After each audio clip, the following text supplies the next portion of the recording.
Feeling good? Feeling great, man.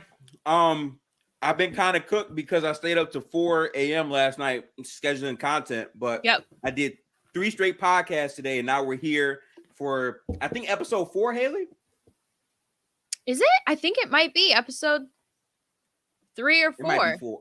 4. Yeah, one of them for sure. Yeah.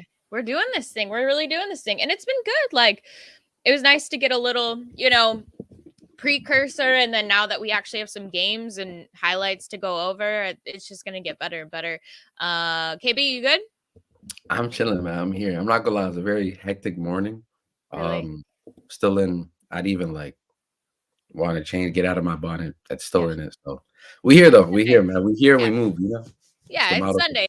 Days, that's people are still in bed watching us, and that's okay. People are watching football. So, chat, what's good? How y'all doing? I What's know good, chat? we got some comments last week. People were saying, oh, why are we talking about other teams? Well, it's because it's still the preseason, so we're gonna give a little love to multiple teams. But today we are definitely going to be getting into a lot of things Warriors. So yeah, people are eating. The echo's crazy. I don't hear an echo.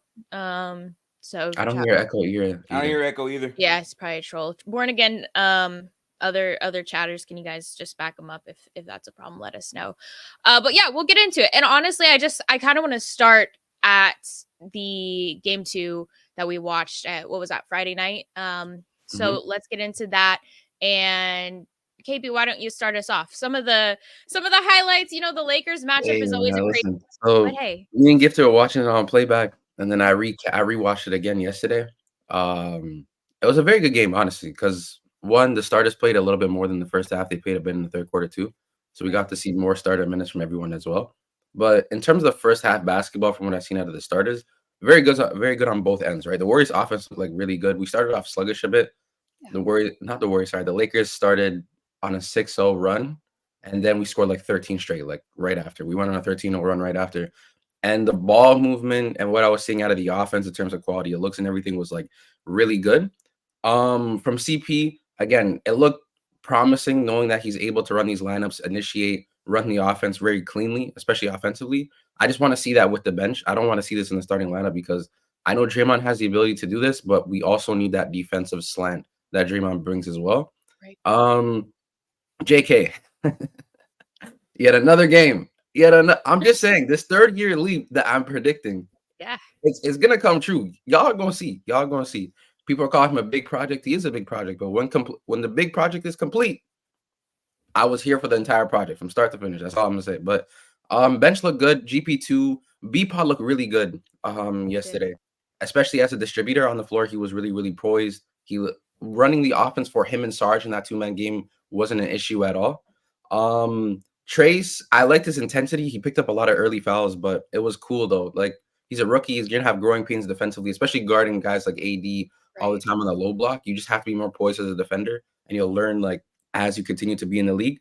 But apart from that, it was a really good ball game as well, too, man. My players of the game are probably going to be B Pod, JK, and I'd say GP2 as well was really good in that game. I think it was like as a collective, it was really, really nice to see. Now, from the negative standpoint, still no rim pressure. It looks a lot the same as last year in terms of like shooting the ball a lot from three, which I really don't have a problem with because we do have shooters, but you need to open up lanes more and be a little bit more like versatile in your offense, not be one dimensional in terms of 3-point looks. So that would be my only slight. And that's it. I just want to see what Draymond looks like when he comes back as well, too. But everything looks fine offensively. Defensively, there's still a little bit of but we can fix that moving forward. So yeah, those are my thoughts. Yeah, solid summary. I like it. Gifted, what's your thoughts, man? What's up? Yeah, man. I was very excited watching this game. The first 3 quarters felt like a real NBA game. They I did. like the feel from the team. Kuminga, man, he was spectacular, and it's more the same. Like in the first preseason game, I kept saying once Kuminga checked in, you saw the rim pressure pick up dramatically, and he got after it. But the way that he was able to like use his length and his athleticism to rebound the ball and push pace, the way we push pace is why we got a ton of good shots. But B Pod, man, Pod was so impressive. He almost had a triple double in Yep. that game. And the way that he fought for the rebounds but pushed pace, like when we are pushing the ball in transition and finding good looks, that is Warriors basketball. And Potts fit in well there. And even defensively, again, his hands continue to be a real thing where he's understanding exactly where to be, even though he doesn't have all the size. So that fits well. And honestly, Looney, and it's fine because he'll get there. I thought Looney looked a little bit out of shape. Some roles weren't quite there for him, and it kind of feels like Kuminga would be more equipped to execute that part of it, I would say. But all in all, it was a very, very, very fun game. You saw a ton of positive things for this Golden State team, but if Kuminga can take that leap, it just shifts a lot of things for this team, especially when Andrew Wiggins is still shot chucking threes and not doing what Kuminga is doing at the same level. So that would help. Yeah. No, I 100% agreed with you both. Brandon is special. Like just what you said, Gifted, that pace he keeps up with. Defensively, he's hustling. Offensively, that floater. Oh man, that floater is nice. A thing of beauty. He's got some size, like he's just an all-around fantastic rookie. And no turnovers, by the way. 10 assists for a rookie player with no turnovers in a preseason game. That's great. Yeah, he definitely looks like a second or third year. I think my biggest, you guys gave some fantastic pros.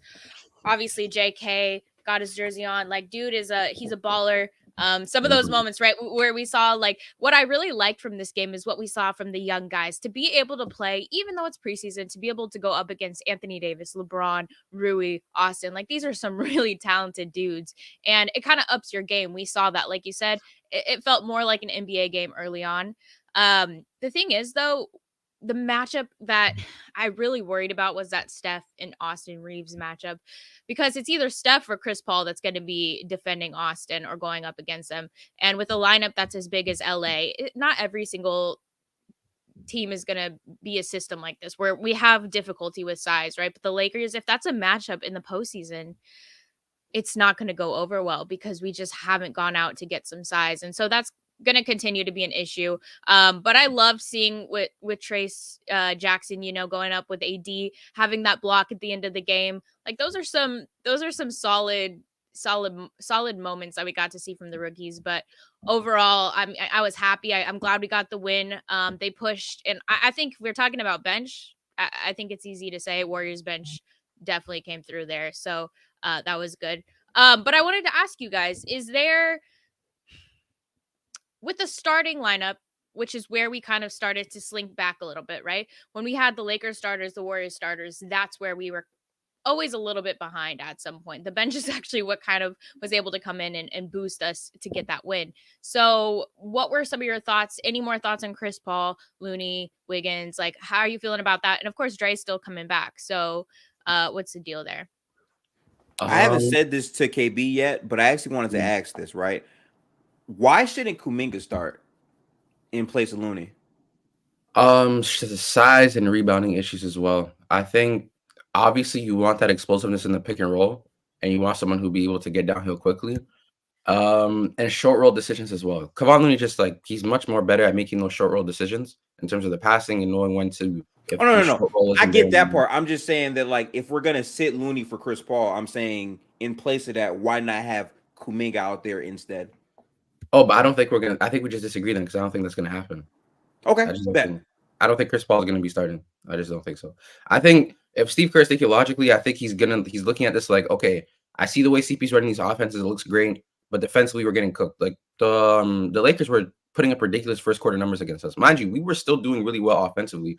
They were just scoring more than us because of the fact that our defense looked terrible. So, like, I know for a fact, at least Steve Kerr I think he'll try this lineup out for some stints, but he knows that, like, if we want to get stops, and we're going to need our traditional five, and there's no other reason to switch it up when this five has been proven to be a very competitive five in the NBA. Even last year, in terms of plus minus, the best plus minus out of a starting five in the NBA with like a 300-minute sample size, right? So you have that. There's no reason to go away from that.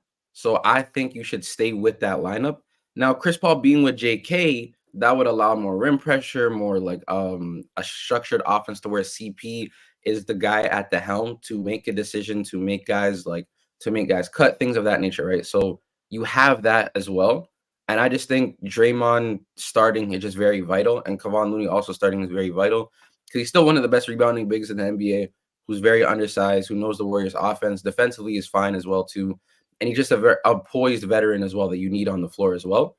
And I think JK is promising, but there's no reason to put him out there, especially when like he's gonna have to be guarding those like bigger wings because you're in replace of Kevon Looney now. So like you're guarding forwards, sometimes centers, and then you're going to be guarding wings as well. And then we won't be using him defensively properly as well, neither.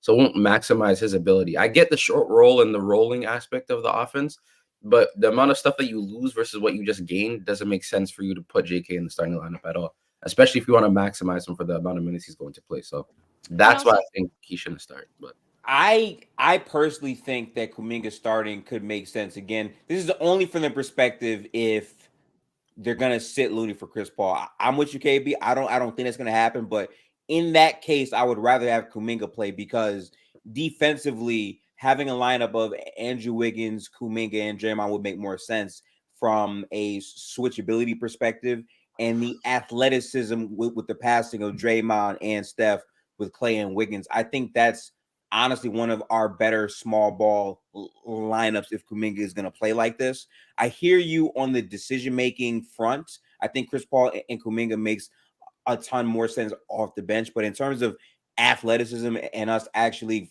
finding quality shots, the way Kuminga is playing when he comes in, it's shifting how we run our offense a lot. And I think that could be pretty much a net positive. I don't think that he's going to, but if it comes down to that, I would rather have him start. And I expect we will see him start several games over the regular season. But I think what Looney brings to a starting lineup, and like what you said, KB, what if it works, don't fix it. And with the proven, aspect that starting five has, I just think that Looney, the way he knows Steph, the way he reads the floor, and he already has something set up, 3 plays ahead for Steph. Like that's just how they work with Draymond. Like the way they work off each other, set screens. I just think that Jonathan Kuminga, he is a liability on defense. I think we have to point that out as well. Like not as much as Jordan Poole for sure, but if you watched, there was a lot of points where Jonathan Kuminga, he is struggling defensively. He just hasn't gotten it yet. Will he this season? Absolutely. But he's not quite there. He's I don't definitely think not quite there. reliability is a bit of a stretch. I think reliability is someone you genuinely can't rely on defensively. You can definitely rely on Jonathan Kuminga defensively. I just think he has defensive lapses where it looks bad because he's just a younger defender.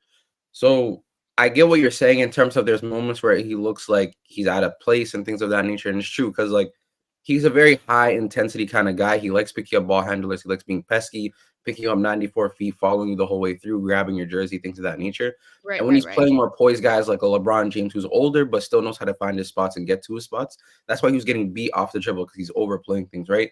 So there's going to be growing pains as a defender, just learning your matchup, learning how he plays, what his tendencies are, so that way you can utilize yourself and be like the best version of yourself defensively on the floor. Now, in terms of being a liability, that's where I just disagree. I don't think he's a liability at all. I guess I meant in comparison to Kevon Looney, right? So that I don't there's going to think be a far, there's going to be a major difference when you have Kevon Looney in your starting lineup working with these other 4 guys versus Jonathan Kuminga. Another thing with Kuminga too is you guys tell me what you think, but he's still like that dribble. He's still struggling with that. He loses the ball often. I think the vets and other players are going to be able to expose that a little. He's still learning that kind of ball control. And although he has insane speed and insane pace, which I love, and he's just going to continue to pick that up. He's getting faster and faster. But I think people are going to be able to expose that a little bit. But like I said, the moments with, where he dunks and he's able to really expose LeBron and AD and they're just watching him. There's nothing you can do. Like we're going to see so many moments. And that's just something we haven't had this season, right? We haven't had that aggressive, like I think Wiggins has moments, right? Wiggins can do that. Draymond's getting older, so we don't see a ton of those moments, but like the energy and the effort that JK brings is something we've been lacking for sure. But it's still, it's like if we're talking, like we play the Kings tonight, right? And we'll get into that. And I think we match up fantastically with the Kings. Like they're a smaller team. They got Sabonis. They've got what's their other big Len? I think Alex Len or whatever. Like they've got some bigger pieces, but at the end of the day, like that's a fantastic matchup. The Lakers, though, we saw Christian Wood making some moves. And who would you say was the player of the game for the Lakers? Damn it, Torian Prince. He was cooking. I'm not. He was doing some unspeakable thing. Transition threes, bro. Are we That serious? shit was definitely unspeakable. He was doing Yeah. pull-ups. Yeah. Come on, man. I had Lakers fans telling me that if this is not the Torian Prince we get, I'm gonna be so pissed. I'm like, y'all have so much like they think this is Torian Prince on a regular night. This is insane. I feel bad for them.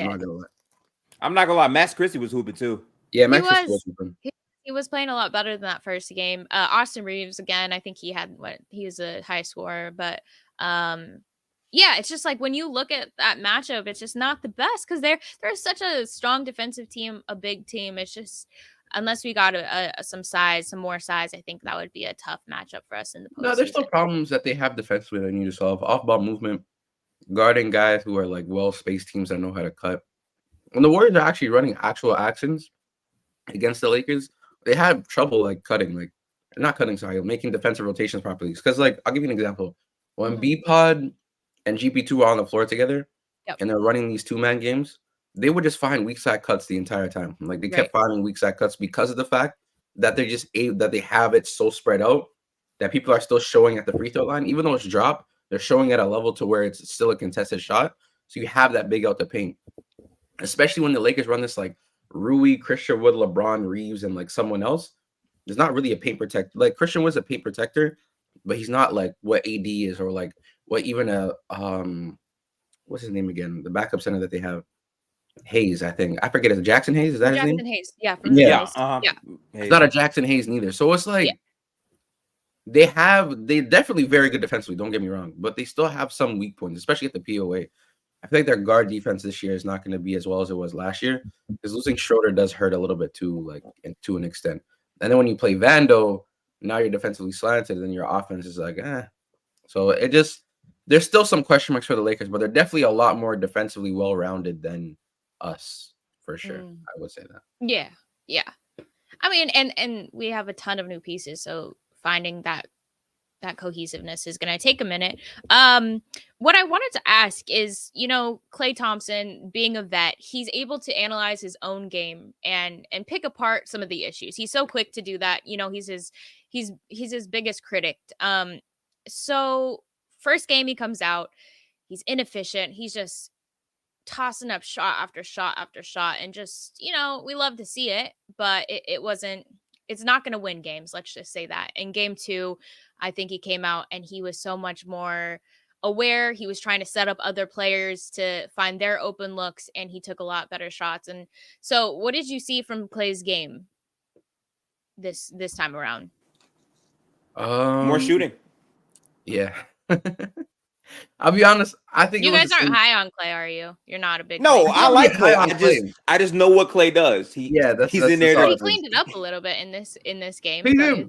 Yeah. He was making more passes, but the problem is he can't make those passes. That's why I get angry because like you're such a good shooter and you're such a potent off-ball player, so you can draw too as well. But it's like the only difference is there's no point of you drawing to if you can't make the pass that creates that advantage, right? And that's why I always say you can be someone who creates a good advantage, but one thing about playmaking that matters is your ability to make sure that advantage that was created is actually being used. And Klay is not doing that. So that's what I think, honestly.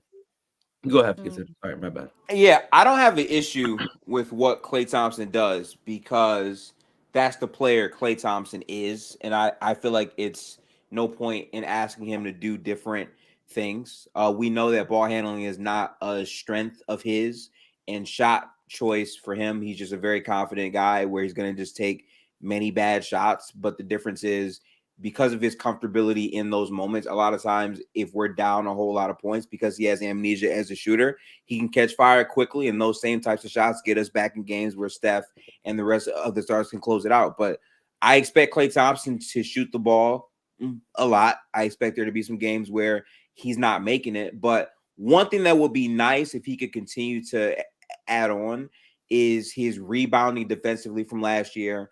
And specifically, sometimes the passing out of his gravity when he gets doubled. I thought last year was his best volume 3-point shooting season. And he had multiple times where he was actually passing off of his gravity and they were getting good shots. Yeah. But outside of that, Klay Thompson is going to be Klay Thompson. That is true. Klay gonna be Klay. I don't Yeah. mind the shot chuck. He's a great shooter, so go ahead and keep shooting. But Yeah. I don't like the early shot clock.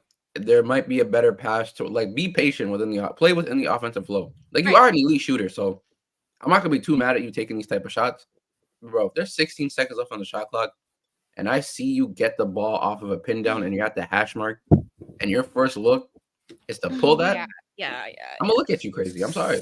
There were so many games last season where it's just like, like I love Klay to death, and that's who he is. You guys are exactly right. Like that's just what to expect. But there are some games last season where it's just like, why are you doing this? Same with Jordan. Like it's just like, find the best look. To me, it's always like I would rather the ball be in Steph's hand. I don't care if he misses. I'd rather Steph miss than somebody else take it and miss, because I think your odds are just the highest if Steph has the ball in his hands.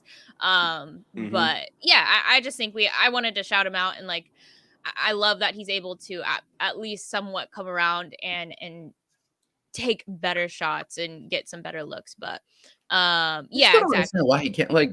This is a little bit. I actually don't understand how and why he can't make the passes that he needs to make.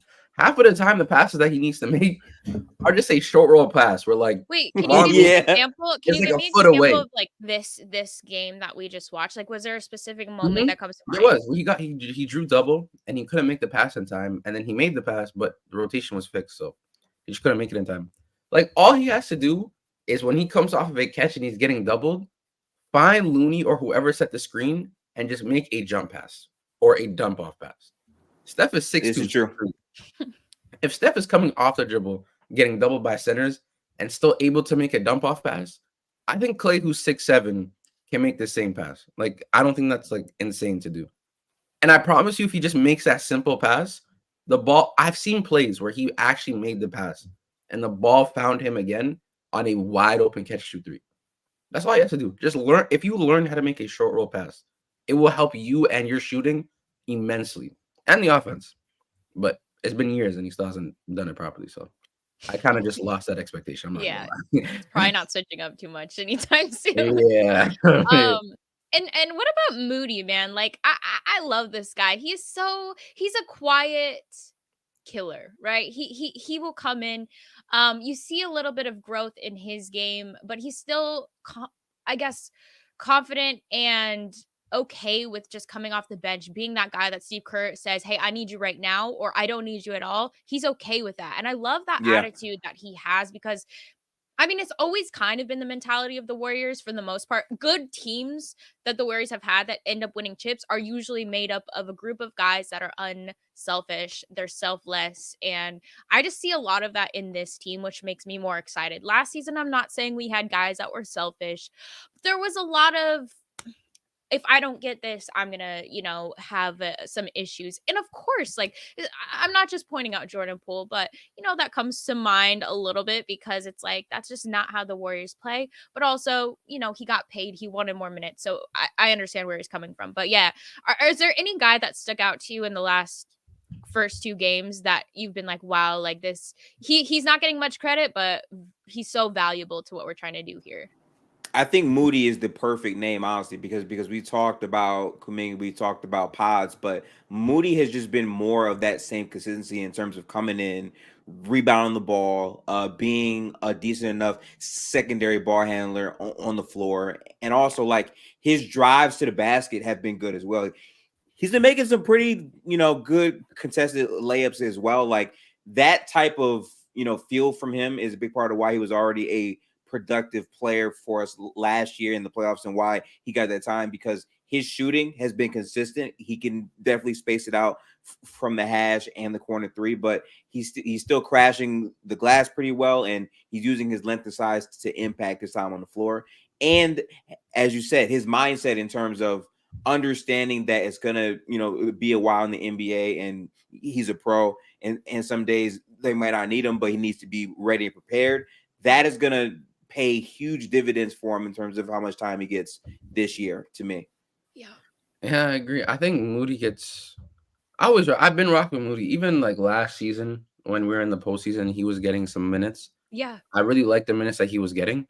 I just think he's a great like 3-and-D guy. Like he's an improved shooter who knows his spots on the floor. He just plays within the offense, knows when to cut. Like his plus minus when he's playing with certain lineups is just like through the roof immediately. When he comes in, he's immediate offensive and defensive impact. He knows where to play defensively. He crashes the glass. He's just a great he's a great team player to have. And what you talked about in terms of poise as a rookie or as a young player is like it's very promising to see. Someone who's just like comfortable knowing like, okay, they might not need me tonight, but in a certain game situation, I might be needed, so I just got to stay ready. Like that stay ready mentality is very important, and it shows, especially when you're younger and you have this. A lot of the younger guys around you look to that, right? And then coaches point out to you, like, look at Moody for an example. Like he wasn't getting a lot of minutes in the starting season and the regular season, sorry, but in the postseason, he was getting a lot of minutes. He was a playoff guy, so I really like his poise. I like his maturity a lot. I think he's great for us in terms of the offense and defensively as well. Someone who, just like I said, who knows it, catches, shoots, and with the ball well, cuts to the basket well, plays within the offense. I would like to see like his ball handle and his own shot creation improve a little bit because you just want to be a better self creator for yourself. But other than that, I think he's great for us. Like I always rock with Moody, and the maturity is always impressive to see, especially at his age. Yeah, he definitely plays his role perfectly for what we need. But yeah, of course we want to see him take that jump, and I think he will. The more minutes Steve Kerr plays him. So one of you guys sent this article earlier on this week. I'm trying to find it now. You're talking about the Athletic? About Klay Thompson, and kind of all the craziness that's going around there. From what I've heard a couple different journalists speak about this, and essentially what they've said is Klay's willing to take a pay cut, whatever, in order to stay with the Warriors. But I want to get into that a little bit. It looks like, this was Anthony Slater with the Athletic. So do you guys want to give me kind of the rundown there and maybe what we can expect from Klay in the next season or two? I think in the article, basically, I'm gonna try to summarize the best way I can. They were just talking about his contract, obviously, and like his long-term being with the Warriors. Obviously, he wants to be a Warrior for the rest of his career, finish off as a Warrior and things of that nature. What surprised me was when him saying like, I don't mind taking a pay cut, something along of like what Wiggins got in terms of an extension. Like hearing those things and knowing what his role is, and Klay not being like, oh, I'm Klay Thompson, I've been here for 12 years. I help you contribute to multiple championships. I need to get paid. I'm glad he's not thinking like that. And it makes me very happy because going forward, especially this next coming season, in the offseason, Chris Paul won't be here anymore. I pray he doesn't get re-signed. But Chris Paul's on an expiring deal. So we save money. Klay takes a pay cut. Now you're looking at more flexibility. Now you're looking at, okay, we actually might have an opportunity to go get someone else or to go find more other role players, right? And just saving money and trying to cut down on this massive like luxury tax that we have is always great to see. Yeah. So I'm happy that Klay is like knowing that he's not the same player that he used to be, and he doesn't have to demand that amount of money. I'm not saying he's not deserving of it, but knowing that it will hurt the team going forward makes me feel like Klay's actually locked into this season, and like he just wants to get back to playing hoops, being competitive. And then later down the line, even when he's older, trying to get the money that he wanted earlier, right? So I'm happy for Klay, and I'm happy that he wants to contribute and doesn't want to take all the Warriors' money. So yeah. And kind of I guess a sidebar off of that is we were talking about this on Fluid and Chill actually, where it's like, okay, there's several teams that are coming into the league and starting to kind of headline more and more, like OKC, Sacramento, some of these younger Cavs. But there's also a group of NBA teams, I would say, their championship window is closing this season or next. And one of the names that come up was Golden State. So, Gifted, are there any other teams that kind of come to mind that are in that same place as Golden State? Or do you just not even agree with that? Think, if we have a Steph Curry, a Draymond Green, and a Klay, there's always a chance. And maybe he has, 2-3 more years in the league at a high level. I just think when you talk about championship window for almost any team, I feel like it's hard to quantify that considering how much talent there is in the league. I mean, there's legitimately 12 playoff caliber teams in the Western Conference. Obviously, the Bucks and the Celtics are two teams that have doubled down trying to make sure that they can win in the next 2 or 3 years. A lot of it, honestly, is going to come down to the injuries these teams have to sustain and play through, and if their guys are going to be available to play high level basketball in the playoffs. Yeah. Everything Golden State is doing right now for this season has to be in a effort to make those younger players better. Even if you're to trade them, raising their trade value up during this regular season by giving them the time makes sense. So when Chris Paul's contract comes off of the books, you can then aggressively target other free agents or whatever, and you can make moves with those players on the roster. This is why I'm with KB on not having Kuminga play in the playoffs last year was super detrimental, because ultimately, if you're not going to play the asset, you trade the asset. You can't like not play them and just have them just basically sit there, because that's actively hurting and taking their value. Golden State's mindset to me is this season, have these young guys learn from all of the veteran players. Everyone on this roster outside of maybe 3 to 4 guys are older players who have spent multiple years in the league. And from this experience, you should be getting better at basketball to where either A, you're an asset that can make sense with this team long term, or B, we can trade you to make the team better after Chris Paul is gone. I think Chris Paul is only here for 1 year as well, but we don't know, It's weird. No, He's we a do. retired Warrior. He'll be done after He this. can't He's gonna stay be here, 40. man. I don't care if he's like, like, I rock with the Bay, man. It's a great organization. You're packed Oh, up. Chet, real quick, I'm about to expose KB, right? So look, right? Tell me why, right? Me and KB watching the game, right? KB is getting happy at the Chris Paul flops. He's getting happy, like, oh yeah, Chris Paul, love it. I've openly said on this platform that the fact that we get Chris Paul foul baits and grifting, I don't mind. We need to get to the line somehow. No, listen, I get that, but the way you were excited was crazy. He was geeking out about that. The rip through. I'm not gonna lie, I got called out for that. I was watching with my family. They're like, "What are you doing? You're cheering for the guy that like I've hated with all my heart." But yeah, I mean, we got him. Now we have to just accept it and move on from there, But exactly, like it's a weird feeling. He's wearing my jersey now, but I don't know what to tell you. It's just funny how nasty he got immediately. Like he did a complete 180. Yeah, in 2 games. You know what's crazy? Gifted was smiling. He was happy too, but like I guess. No, I was smiling at you switching up like that. No. You were happy as well that he got the foul as well, bro. But we have to. I mean, what are we gonna do? Just like put negative energy out there? Like we can't do that. I'm not trying to be negative all season. That's just lame, honestly, bro. Yeah. Like it's gonna take some. No, but he does have to go out of the season. I'm sorry. I only got 1 year of like this.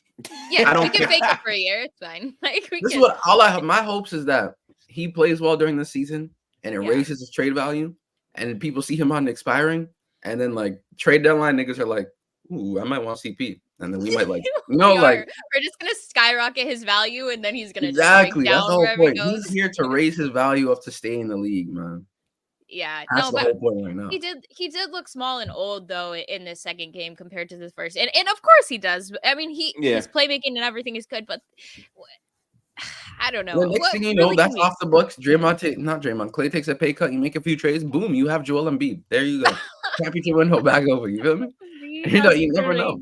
Speaking of Joel Embiid, before we continue, I wanted to gauge your guys' kind of thoughts on this NBA ranking that came out by the ESPN panel of experts who we aren't sure who those people are, but the top 10 list, I'll read them off real quick for the chat if you guys haven't heard it.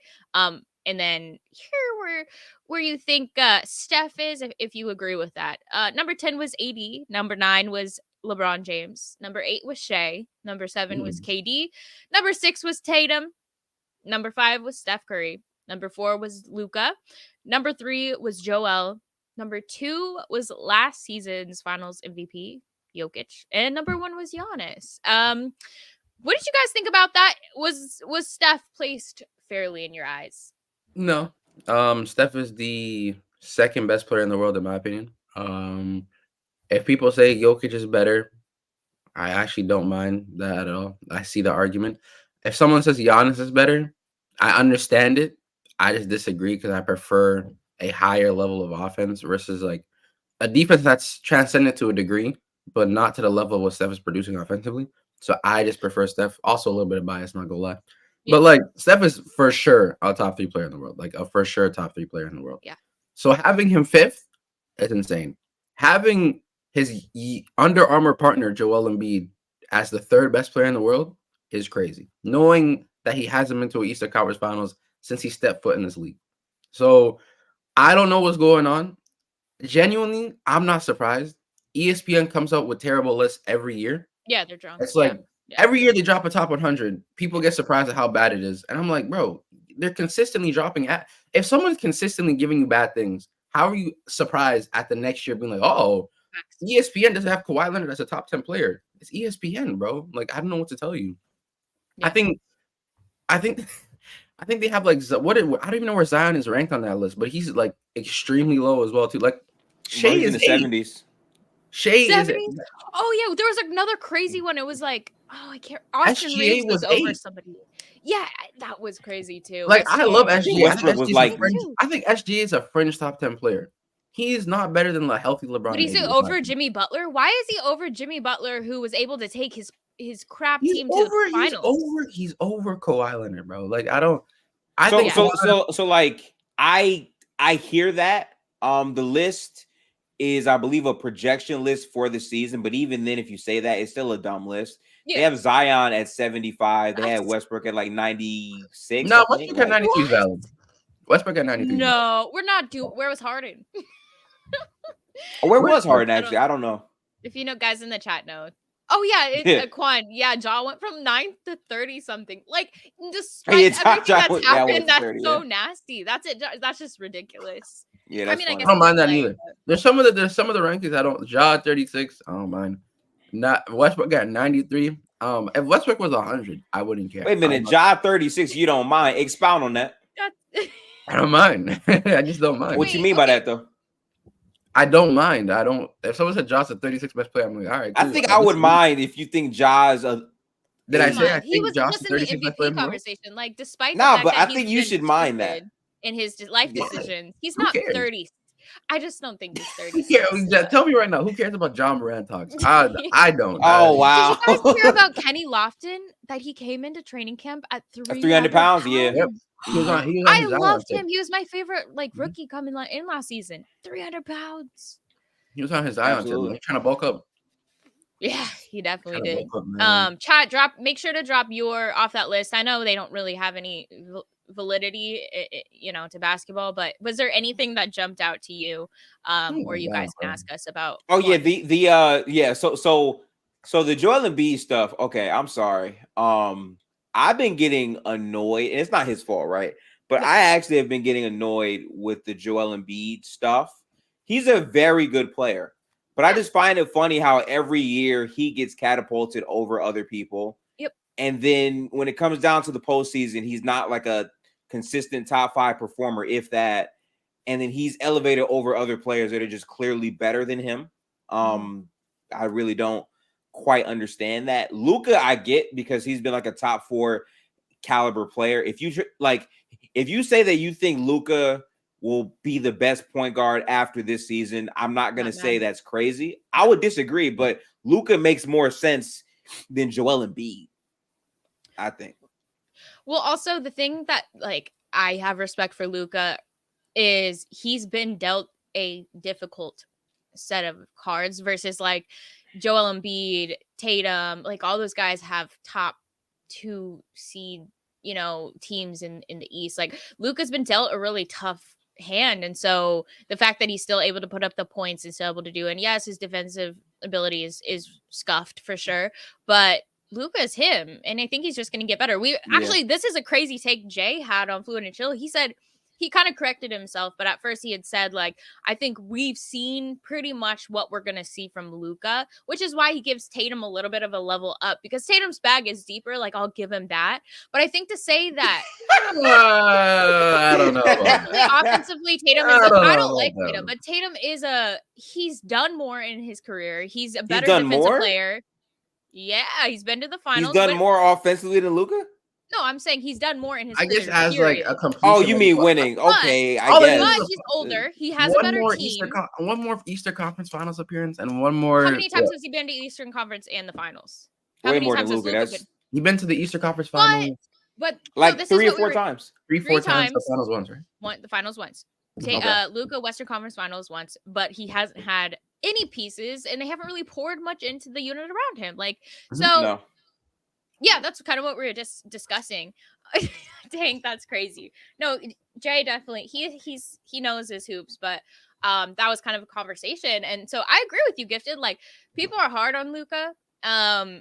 And I think don't sleep on him because he's definitely going to come out swinging for sure. I just don't get it because Luka actually performs at like a top 3 caliber level when he's in the playoffs consistently. You can't say the same for Tatum as good as he is. Oh, no, we can't, unfortunately. No, we can't. So I'm not mad with Luka being 4 and Tatum being 6. I don't like that Luka's over Steph because, let's be honest, what has he done? I still think Steph is better than Luka. He is, but I'm okay with it. If you look at stats alone, yeah, Luka had a better offensive year. Steph was injured a good portion of that. I don't think he averaged more points. See, that's what I'm saying. Stats. Averaging more points doesn't make you. If that's the case, what do you think ESPN looks at though? KB, they only look at. Have you heard them talk? Hey, ESPN don't care about basketball like that for real. That's all they care about. It's like I swear they don't even watch the game. They just look at the stats. You know what I mean? This is what happened. But it's the Greek freak. He should be number one, man. That's for sure. I could already hear the nasty discourse when they're making. Giannis is at 10 on offense because he averages 30. Well, actually, I'm not mad at that. I do think it's a bit more production because he scores more than Jokic. To have over Jokic, though, like Jokic almost averages a triple double, but he doesn't play defense. So I think that's where they come. I don't know. It's crazy, but and then the last 4 you guys didn't really touch on. KD, Shea, LeBron, AD. Were you cool with that list and where KD is? I'm not gonna lie. I'm not cool with that. I think KD on my list. I have Jokic 1, Steph 2, Giannis 3, Luka 4, KD 5. I have the toss up over Tatum. Yeah, I do. I like it. The toss up for me is Tatum and Embiid. I've been thinking. Yeah, that's a hard one, bro. I'm not gonna lie. I think I have Tatum better than Embiid at the moment. And I'll probably go if everyone's healthy, though, I'm not going to lie. Kawhi is right there. Kawhi is better than both of those players, in my opinion. If everyone is healthy, I'd rather go like Jokic, Steph, Giannis, KD. No, sorry. Jokic, Steph, Giannis, Luka, there you KD. And then I'd probably go Kawhi. Then I would go I'd probably go Tatum, Embiid. Then I would go LeBron, AD. That would be my 10. I would go Kawhi over KD for me, but it's not too far off, honestly. Dude, I posted a list on my Instagram and I got so roasted because I didn't put AD or LeBron in my top 10, which is fine. I said LeBron is like fringe top 10, but I just don't trust. He's no AD in top 10. No AD is crazy. LeBron is stay healthy. I don't care because he's not going to stay healthy. You guys, what? You can't change my mind. AD is. We know him. Gifted, we know him. He's gonna play great. As a top 10 player, I would agree. Yeah. Fantastic. Top 10 player, top 5 player when he's healthy. Easy. Top 3. Easy. But he's gonna play for 2 months consistently. Then he's gonna start doing his 1 game off, 1 game on, 1 game off, 1 game on, and then he's gonna get hurt, disappear, and then be back in the postseason. It happens every single year. So no, I'm not putting him top 10. Wait, so who do you have over him in the top 10? Because I'm fine if you say he's not top 5, but he's definitely still I think he's 11. Top 10 caliber player. I think he's 11. Let me see who I had. I think he's 11 when he's unhealthy. I think 80 is a great player. 80 not being top 10 is a bit crazy. I'm not gonna lie. I had Kawhi. I had Jimmy. I had Jimmy and Dame because you guys. I'm a James. I'm not taking Dame over AD. I don't care. Oh, brother. What you mean you don't care over Dame? No. Because Dame's gonna play all season. He's gonna have a huge impact on the Bucks. Nowhere near Anthony Davis. Wait, is this Anthony Davis isn't gonna be playing. He's gonna be injured. Are you projecting? That's not it. Nah. You're projecting for even if you project, there's still not a reason. You want to bet on it?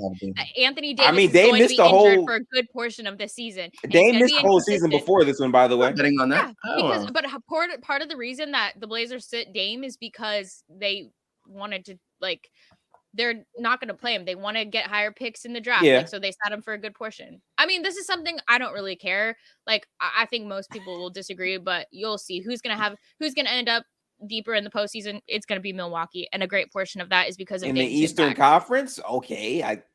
I guess. I mean, the Lakers aren't doing anything this season. So you guys are Laker fans. I swear you are. Oh, no. Don't. Chat. Spread me the Laker fan stuff, chat. Pack her ass. So we are not Lakers fans. We Have I watch been basketball. tricked? We just watch basketball. Man. I like the Warriors. Why am I always Listen. defending the Warriors or Mm-mm.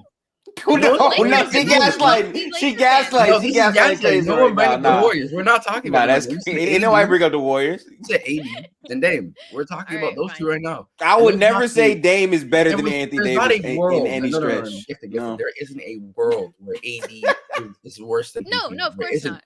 There But isn't a world. there is a world where AD doesn't play consistently. He won't be up for He any can play awards. 45 games for all I care. He'll still be in those 45 games better than whatever Dame did in the regular But to season. me, okay, that's absolutely. I agree with you wholeheartedly. But to me, I factor in how consistent is the player. Are they reliable? And then does when we their get to the impact postseason, get them to the brother. postseason and allow them to win in the postseason? So Can we talk about postseason hoops for a second? yeah. And Damian Lillard. First of all, oh my God, I'm We're glad. not doing Okay, this. you know what? We'll go back to like Warriors talk for a second here. I heard Dub yesterday on his own stream with Real Talk. Mhm. This nigga had the audacity to say that Dame would, if you replace Dame, you know how people would say if you replace Dame with Steph, how many championships they would have won, yada yada yada, whatever. Yeah. Whatever, right? He said Dame would still beat the Celtics in 22 if you just swap him with Steph. Oh, fuck out of here. Now, Dame would now the when I heard the take, and I'm like, yo, that's a really bad take. But I just want to hear his reasonings. And then he started like saying box score numbers and things like that. Like, the Celtics But Dub's a Steph hater. The Celtics weren't putting up any offense that was crazy. The Warriors were beating them, was still producing not that crazy of an offense.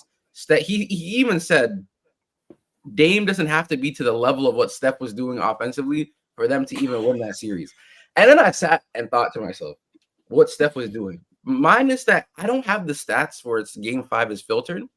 But bro, that was one. I'll be honest, it's one of the worst takes I heard all year. Because it's like there's no sign. Like you can't give me a sign to where Dame can play a defense like that and actually rise. He bring up OKC in 19 gifted. OKC in 19. Mind you, they were a top 5 defense in the regular season and a top 8 defense in the postseason. And they dropped against the Trailblazers. Playing guys like Russell Westbrook at the POA and Steven Adams on drop. Like, are we serious? This is Steven Adams. This isn't Robert Williams drop we're talking. We're talking about Steven Adams free throw line, Terry Stott drop. Like, I remember plays where he's walking into, like, mind you, very deep threes, but they're practice jumpers for him. Like, a dead ass, like, literally.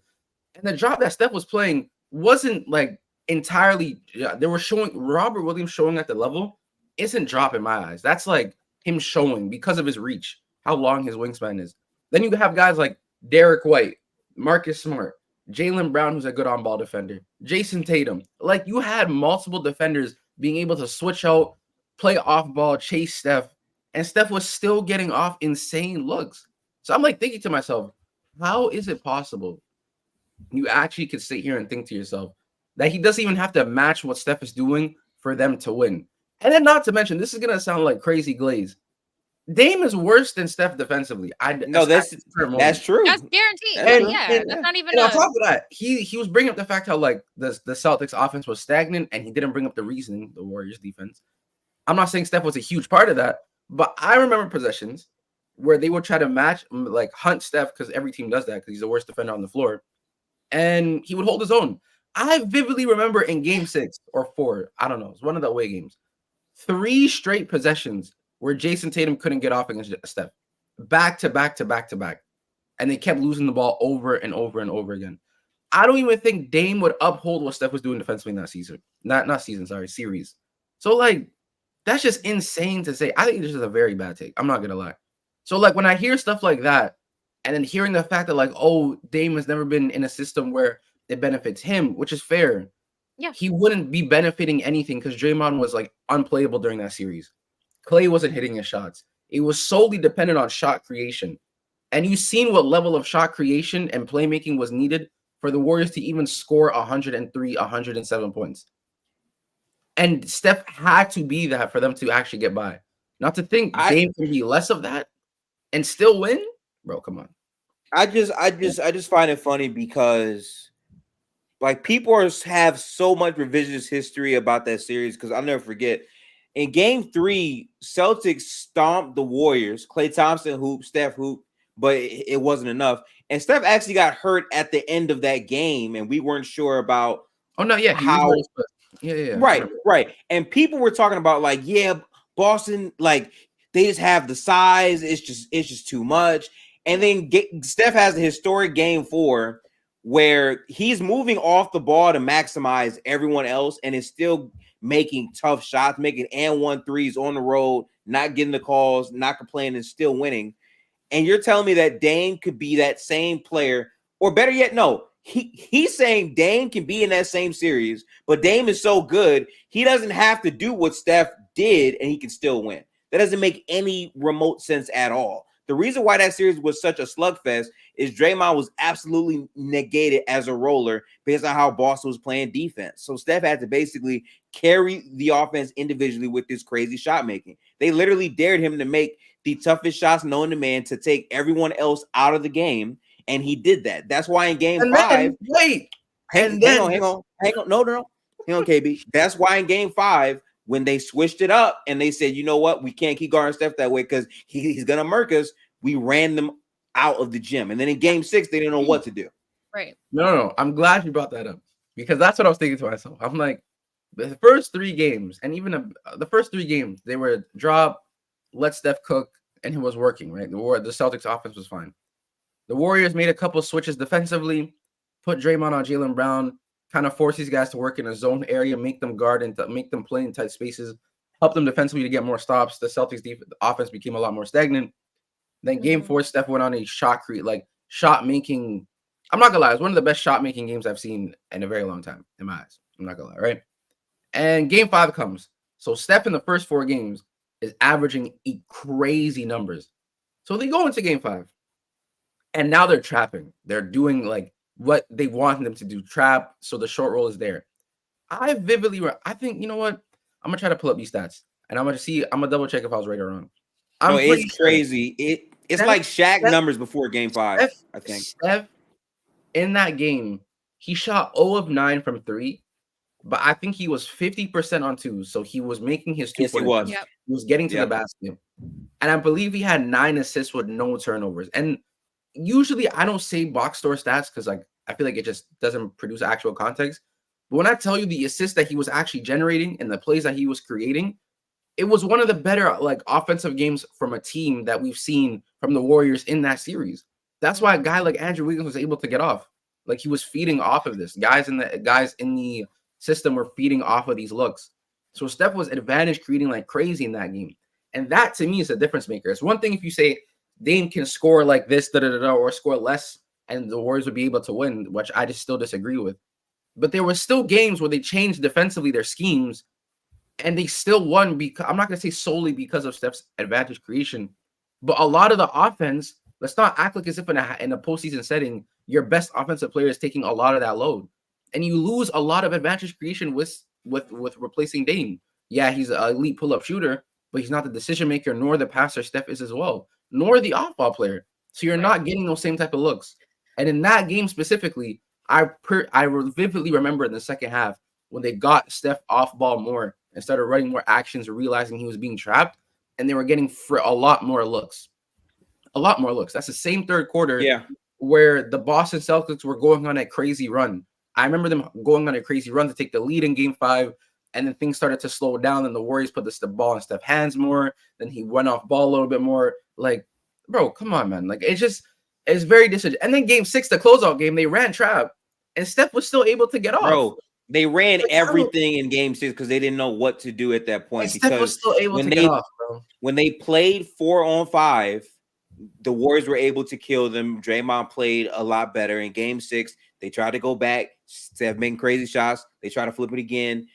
Andrew Wiggins is killing them. At that point, the Warriors had gotten the mental advantage and had won the matchup. My problem is if you're saying, okay, insert Dame into that, Steph is doing it on and off the ball in all of these games, no matter what.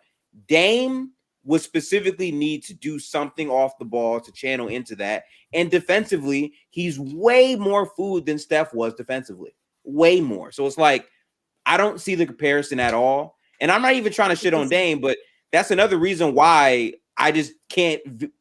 I can't vision Dame in Anthony Davis talks when Anthony Davis defensively is the reason why the Lakers are able to do anything. They made the Western Conference Finals because of Anthony Davis, not LeBron. That's facts. I'm not gonna not because I agree. Majority of the reason the AD defensively during that postseason was like no other. But bro, I'm not gonna lie, man. That's just like I wasn't like angry at the take because I get it's just a hot take, and I feel like people only say it out of spite. Because look, today's what October 5th. We're a couple days away. People are basketball hungry, so they're just saying shit. So I'm not really angry. Yeah, but like it's fine. We're in that time. Well, that's just like just a really, really bad take. And then just bringing up like the reason why the Celtics were doing this is because the Celtics offense was stagnant, and then not bringing up the reason as to why the Celtics offense was stagnant neither. And then saying that like, oh, the Warriors weren't putting up that many points anyway, so they'd even have that good of an offense anyways, which would even counter your point, a reference to Dub about Dame being able to backpack that offense because he wouldn't be able to. If the Warriors were still not putting up that crazy numbers to your eyes, and Steph was doing what he was doing, imagine Dame in that same series trying to play at the level of Steph Curry to even get by. And a lot of these games, I don't think they were blowouts necessarily. They went down to the wire. Game 4 went down to the wire. Oh yeah. Game 6 was a blowout. Game 5 went down to the wire, and then the Warriors closed it out. Game 1 was close. Then the Celtics went on that crazy fourth quarter. Did you see what Steph was doing in that first quarter in Game 1, bro? Oh no, but I'm not gonna lie. That was a lot crazy. of those shots that he got were a lot of miscommunication from the Celtics defensively. But it was still interesting shot making nonetheless. Because like, I remember a play where they had a little like a ghost screen action where the Poole was coming in to set the pin down, but he was immediately getting cut. And then 2 went with Poole, and then Steph had a wide open 3. So it was like a lot of like defensive miscues that I remember from that game 1. But he was still getting off crazy though, like insane. So that's why I think that Dame is not being able. He's not going to replicate that. And the fact that you think he doesn't have to do that to even win the series is insane. We'll have to get Dub on here maybe next week, so he can kind of defend himself. But you know, I love Dub, but he's not. No, Dub's my guy. Shout out Dub. Yeah, I love him. I love he Dub is a too. Steph hater through and through. But we'll get him up here. I also think next week, or maybe in 2 weeks, we have a special episode where we're going to be collabing with Lake Show. I believe that's on opening day, Tuesday at 7, right? Yeah. Well, is that our first game is against? I thought it was against the Suns. It is, but they don't care. They're going to still have us together, basically talking basketball together because we both play. Dope. Yeah. Yeah, that should be fun. So stay tuned. Also, are you guys big football NFL fans at all, or just NBA? I'm not an NFL fan, but I like to occasionally slander players when they're playing bad in that sport. Okay. Well, I just wanted to shout out LeBron because his NFL picks have been cute. I've loved seeing I just like to slander. That's crazy. I said he just said he likes to slander. That's insane. Yeah, I do. I mean, I'm a humongous future fan, so any chance I get to put down Russell Wilson, I'm gonna do it. Wow, really? I'm not gonna lie. I respect that. Yeah. Denver. We'll do it a tiny second because Denver is the worst team I've ever seen. They are such garbage, and they keep all of last season. They kept getting primetime, like every other week, and then this year primetime. Like, oh, it's gross. I can't watch it. Yeah. I know, Tank. I know. Bad take. Denver suck. Yeah. AD is better than Dame. And Dame would lose in 5 to the Celtics if he were to play. Or AD. So, AD is better than Dame. Debatable. Also, he's the best defender in the league. I don't. Best defender in the league. Yes. You have to play more than 45 games for me to say you're the best at anything. And I think did he not play more than 45 games last year? He did. Yeah. But is he going to win anything this year? Because the best defender will be the defensive player of the year. And I guarantee Anthony Davis will not play enough games to win defensive player of the year. No. Wait. Haley, I'm sorry. You said that they need to play a certain amount of games to do that. He did it last year and was the best defender last year. 60. Was he? All right. Was he the best defender last year? Because I don't remember him winning defensive player of the year. Oh, so because you win defensive player of the year, that means you're the best defender. Got it. So all the years that Draymond was the best defender, but he didn't. No. Davis was the defender last year. No. Calm down. No. Calm down. I got you now. So you're telling me that the years that Draymond did not win DPOY, but he was the best defender, he wasn't the best defender? Is that what you're saying? I mean, in my opinion, he was, but in a group setting where everybody voted, no, he wasn't. Right, but I'm saying, why does the accolades determine? We're not talking about nobody. Yeah, I'm talking about you because in 10 years and we look back, our kid or whatever, in 20 years and we look back, our kids are looking at basketball, we're talking about it. They're gonna be like, oh, in 2022 or 2023, Jaren Jackson Jr. was the best defense player of the year. It's not going to be Anthony Davis. They're not going to be looking at my kids are going to know that Anthony Davis was a better defender than Jaren Jackson. My kids are going to know ball, Haley. They're going to know ball. Yeah. Agenda. What you mean? Not gonna lie, Haley, you might be an accolade merchant. I don't know. I don't know. The Lakers, and especially I do think Anthony Davis, I've said this, he's a fantastic player. I don't like his inconsistency. I don't like players that get praised for not doing what they should be doing. That's what I don't like. It's not just that he's injured, because I understand injuries, right? I have patience and I understanding for that. I don't like players that when they are healthy and they are able to make an impact on their team, they don't. That frustrates me. And I don't want to give players credit when they don't show up for their team. And that's just my thing. And honestly, my last hot take with Anthony Davis, you can correct me if I'm wrong. I'll hear it. But I really think that Anthony Davis, when LeBron James retires, is going to fall off. I don't think we're going to ever see him put up the numbers that we do, because Anthony Davis is one of those players that he needs that kickstart. And he and LeBron have a very special bond. And I love their bond. I think, it's dope. I like it. But I think that without LeBron kind of kickstarting him, I don't think we're going to see much from AD after LeBron retires. But you guys can let me know if that's crazy. I've seen him put up great numbers with DeMarcus Cousins beside him. He'll be fine. Don't worry. He'll be all right. Oh, but no, DeMarcus was better though, right? According to Jalen. Wait, Jalen said? Nah, Jalen said if you replace DeMarcus Cousins with Anthony Davis in that bubble, they still win the championship, because he boosts their offense so much, but AD will be fine. I guess me and you just completely look at AD different. I think he does need to be more consistent in terms of just being healthy. I agree with that. When he's healthy, he shows impact regardless. Whether it is he's lacking offensively, defensively, he will always be there. So his impact will always be there in my eyes. So that's why he is a top 10 player in the world and better than Damon Lillard. So sidebar before we get to our next topic, I just want to say we're officially at halftime for Liberty Aces. Liberty are hooping 43-40 right now. Okay. I'm not gonna lie, Breanna Stewart is still but they're in it right now. Jonquel Jones has 18 points. That shit is crazy. Who has 18 points? Jonquel Jones. Not surprised.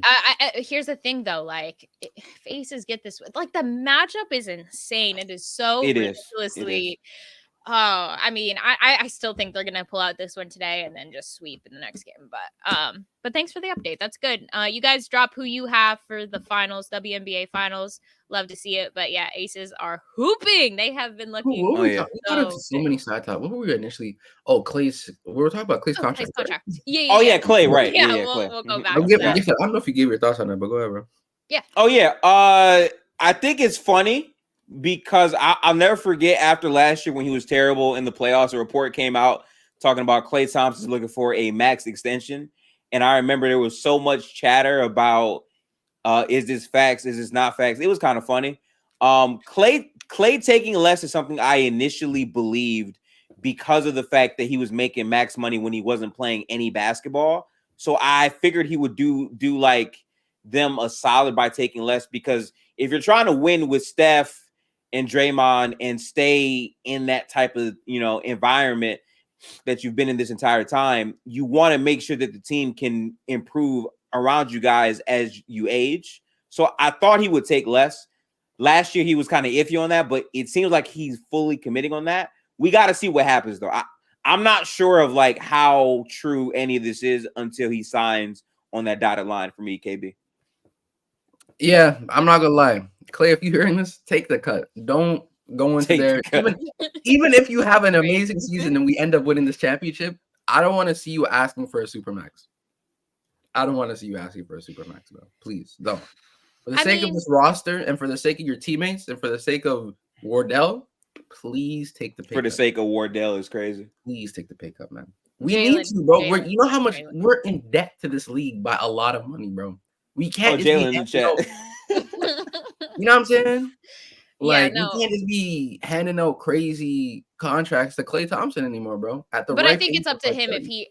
The thing is though, like if he were to say, "I'm gonna go get my money somewhere else," I wouldn't be angry at that. But I think of all the Right. players, I mean, I think it would be dumb as well. But I think of all the players, Clay is the last person to do that, and I think he actually values playing with Steph in this roster. If Klay said, "You guys aren't paying me enough. I want to go get my money somewhere else," we'd be cool. I'm not gonna lie. Right. I'm literally saying deuces. Yeah. I'm done. I'm like, I knew you weren't sold. This was a trap because I knew you're not a Clay. I knew Lakers fan. Lakers fan. KB is a Lakers fan. No. Yeah. Of KB's a Lakers fan, by the You way. think I'm gonna be happy that he's leaving? No, but I'm trying deuces. I'm trying to see us win. I'm a Golden State Warriors fan. I'm trying to see Haley. I just want so listen. I just want you to know, Haley, right? I have concrete evidence that KB is a Lakers fan. You want to know how I know this? Yeah, so, we need to get down to the bottom of this. Yeah. So listen, right? We're watching the game, right?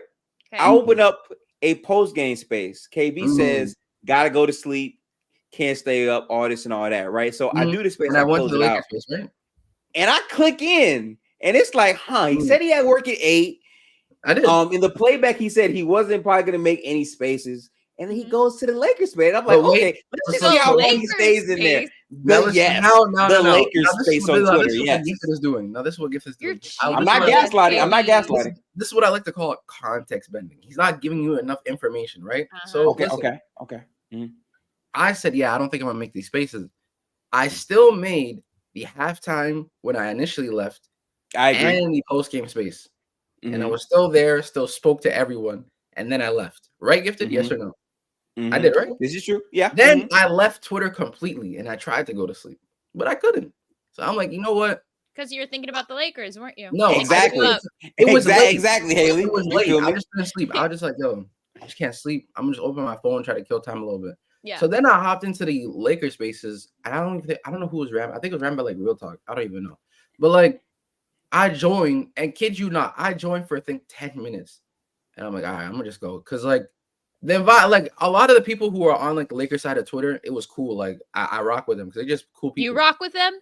Yeah. The Lakers side of Twitter. You heard it here first. Yeah, they're how cool. can you did you hear what they did to Kevon Looney's family last year? And you rock with them? No. Lakers Twitter. Wait, Gifted. You don't rock with. You're friends with the nigga who runs Coach's Den. I don't know you're talking friends about. with him. Oh, he's no. Haley, stop. What? He's literally been friends with the three Coach James, Rome, Shubba. He's not a Lakers. Wait, no. He's not a Lakers fan. He's a content creator. All Lakers. He's just a Lakers fan. Fans. He's not a Lakers fan. He's a content creator. He's a Laker. He's solely a Lakers content creator. He's a content creator.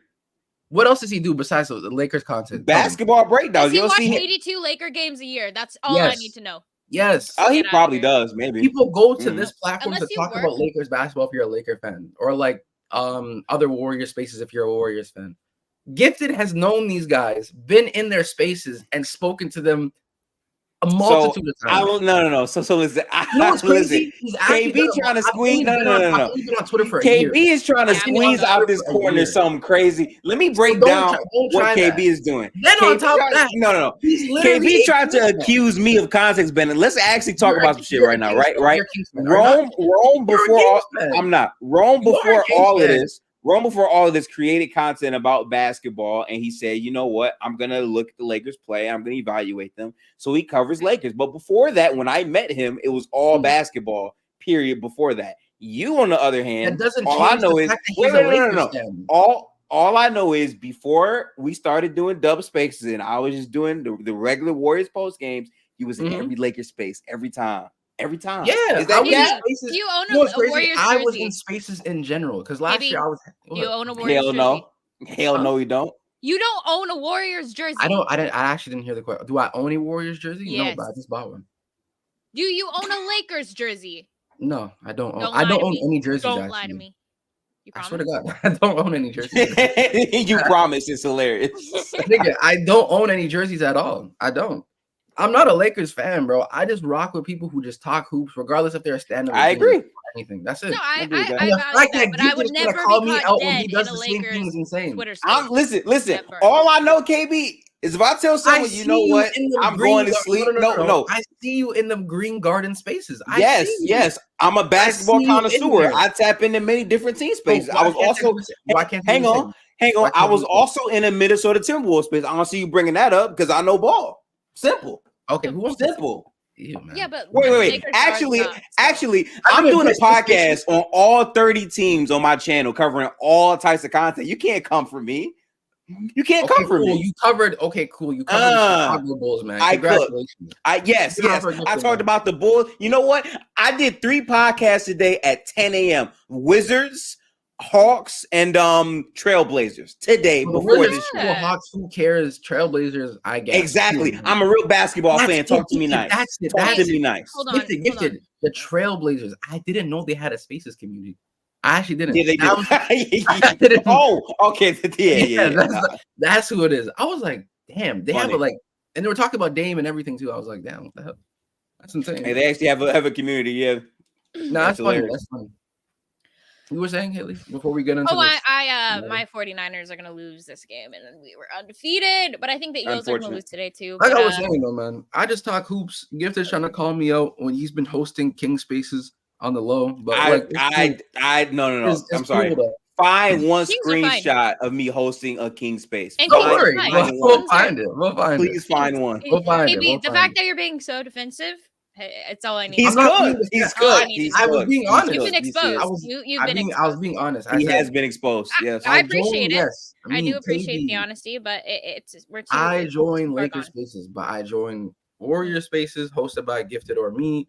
I join general basketball spaces. I also join any other space that wants to talk hoops, and I rock with them. Now, there's plenty of people that I don't want to say plenty because that sounds like I'm hating, but there's a lot of spaces that I haven't been to because either A, I don't know them, or B, I didn't even know they had a place to talk hoops, or C, I know of them, but I just don't want to be a part of it. So I won't join. I'll join the spaces that I like to join, man. That's it. That's all it is. And Gifted's been in these same spaces. I'm gonna just ask KB a very simple question. All right. This is all I need to know. If you had to put a number on it, do you or do you not attend Lakers spaces more than any other space on Twitter? Be honest. Be honest. Because I base it being there late at night. Can I base it off of last year? Can I base it off of last year? I'm saying period. The whole sample size. Since I've been on Twitter. Oh no, for sure not. Because when I first came on Twitter, I never joined a Lakers space until like the end. And the most spaces that I've always been in was Lowe's. Like me and Lowe and Ash and them would be co-hosting spaces. So actually, I would actually say technically, either my own spaces or Lowe spaces I've been in the most. So there you go. There's your answer. Lowe is Lakers fan, by the way. Try to call me up, but wait. Does Lowe not talk general basketball? He does. How many times does Lowe actually host Lakers post game spaces? Are we gonna do that? Yeah, we can. We can do that. Gonna act like he wasn't hosting a lot of spaces after because in 22 though, if you're on, because there's a lot of Twitter talk right now. If anybody in chat is on Twitter, Low. I'm okay with Low. Look, I'm okay with you.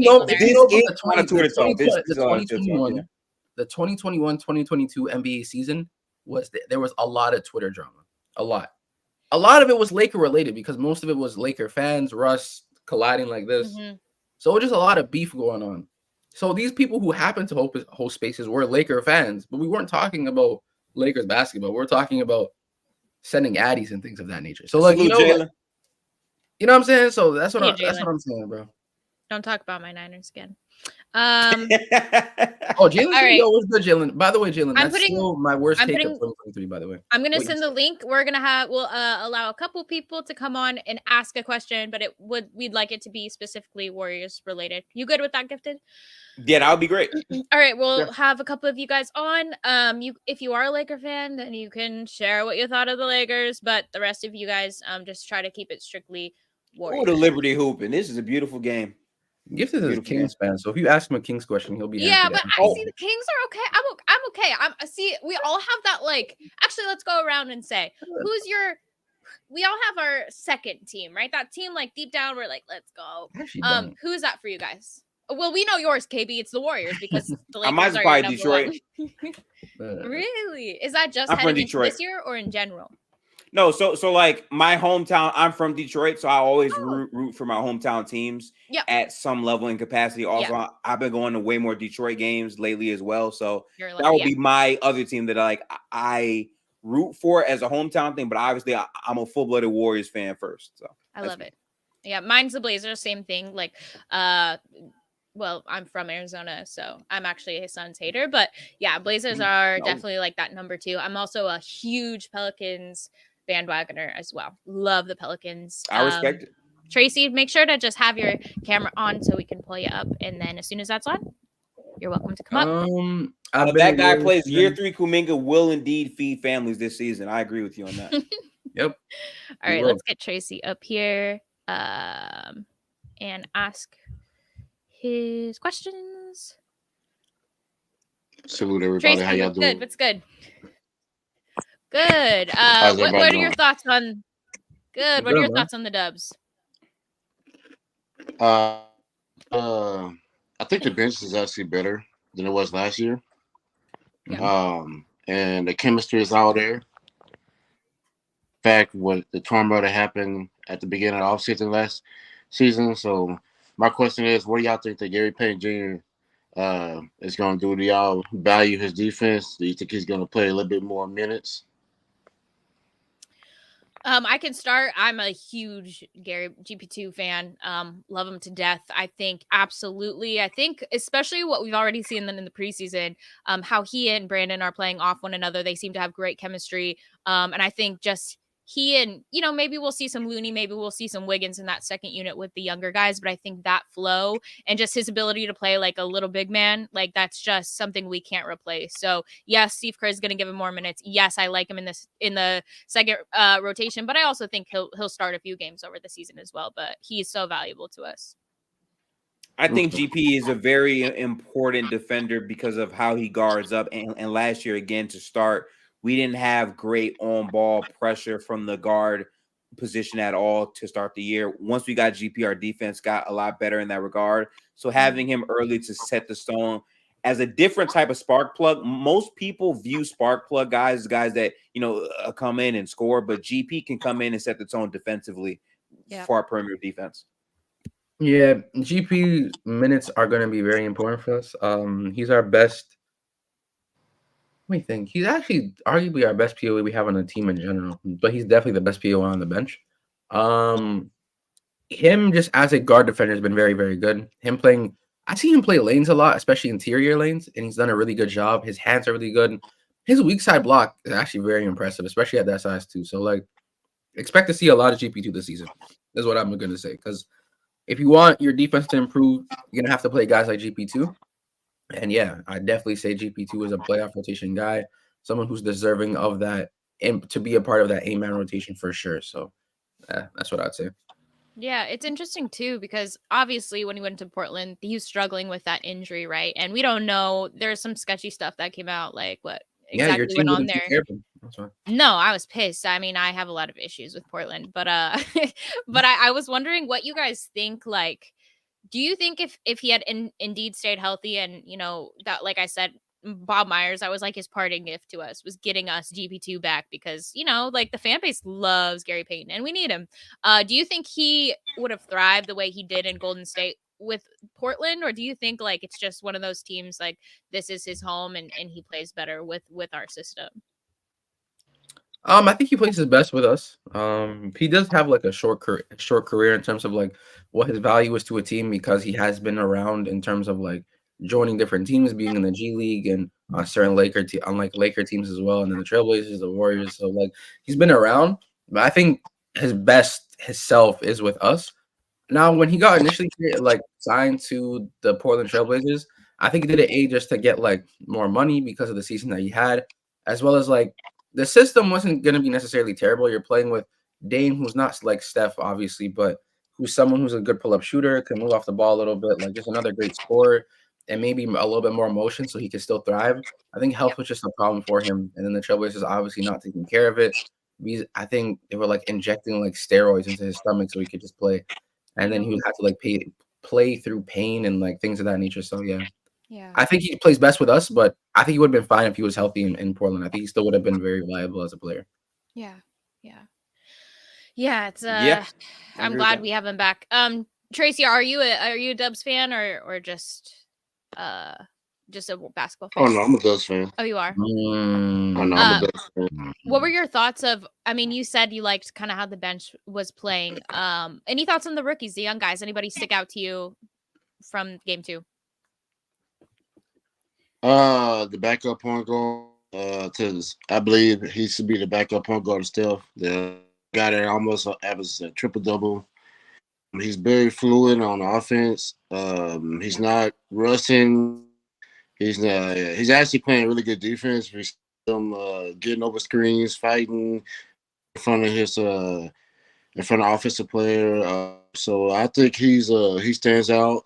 Of course, you got I think he's a power forward center. He's like I can't remember the guy's name, but he plays Trace? Are you Trace talking about Trace? Trace but he's Jackson. not. Yeah, I think that's what I'm talking about. Yeah. Yeah. There's a couple of rookies, there's a couple of players that's really good, but I think that our bench is actually better this year than it was last year. agree. Again, even though we had two ways, even though we had people who were really like two ways, people off the bench that was really good, we didn't have the chemistry, we didn't have the flow.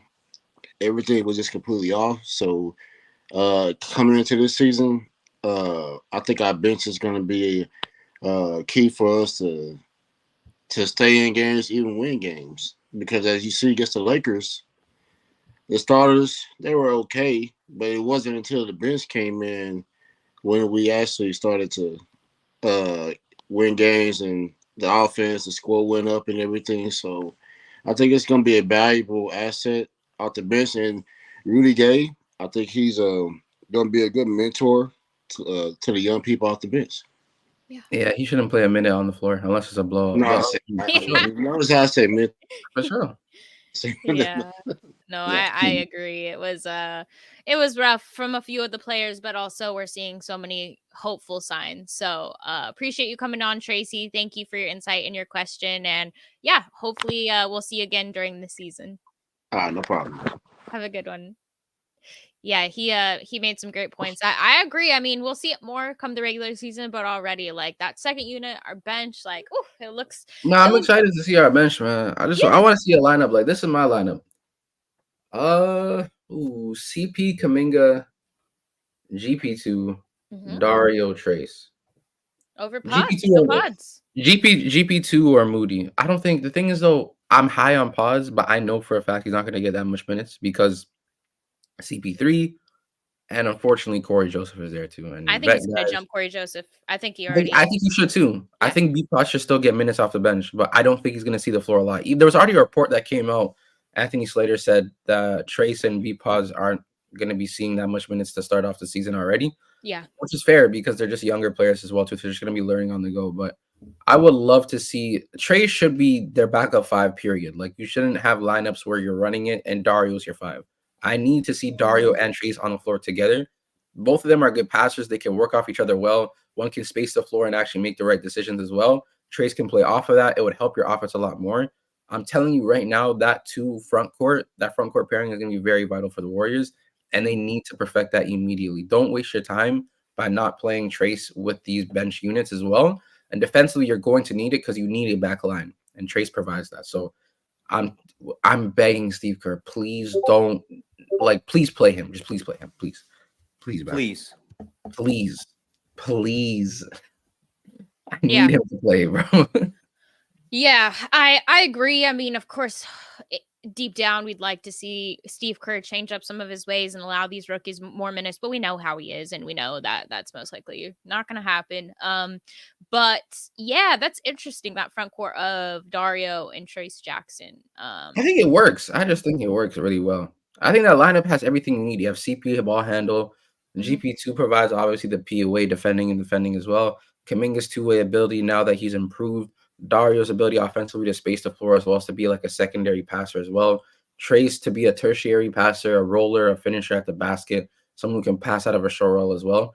I think that lineup is very balanced as well. The only thing is I wish I had a little bit more shooting. Now, if you inserted like Moses Moody instead of GP2, I think you lose defense, but offensively you gain a little bit more in terms of 3-point spacing and more cutting and things of that nature. So I think you have that. But other than that, I think that's a lineup that is very like viable.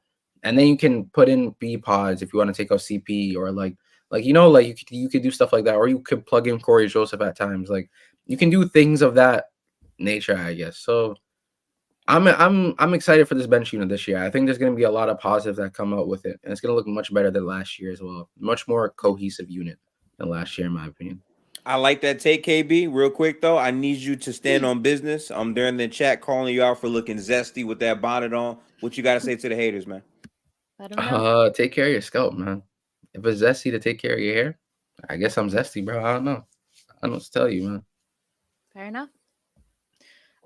Sorry, I'm a little bit distracted right now. You know, my team's hanging on by a thread. The 49ers? Sorry, I'm gonna throw up. They're I'm cheating, gonna man. throw up. The refs are cheating.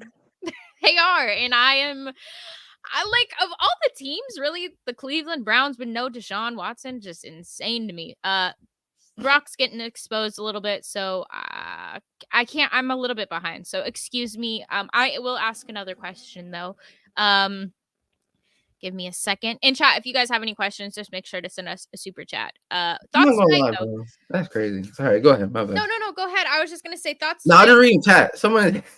I don't want to get sidebar. Someone said you don't have to wear a female bonnet. I didn't know there was male bonnets. I don't know. There's nah, male they bonnets? cooking you, boy. They trying to cook you.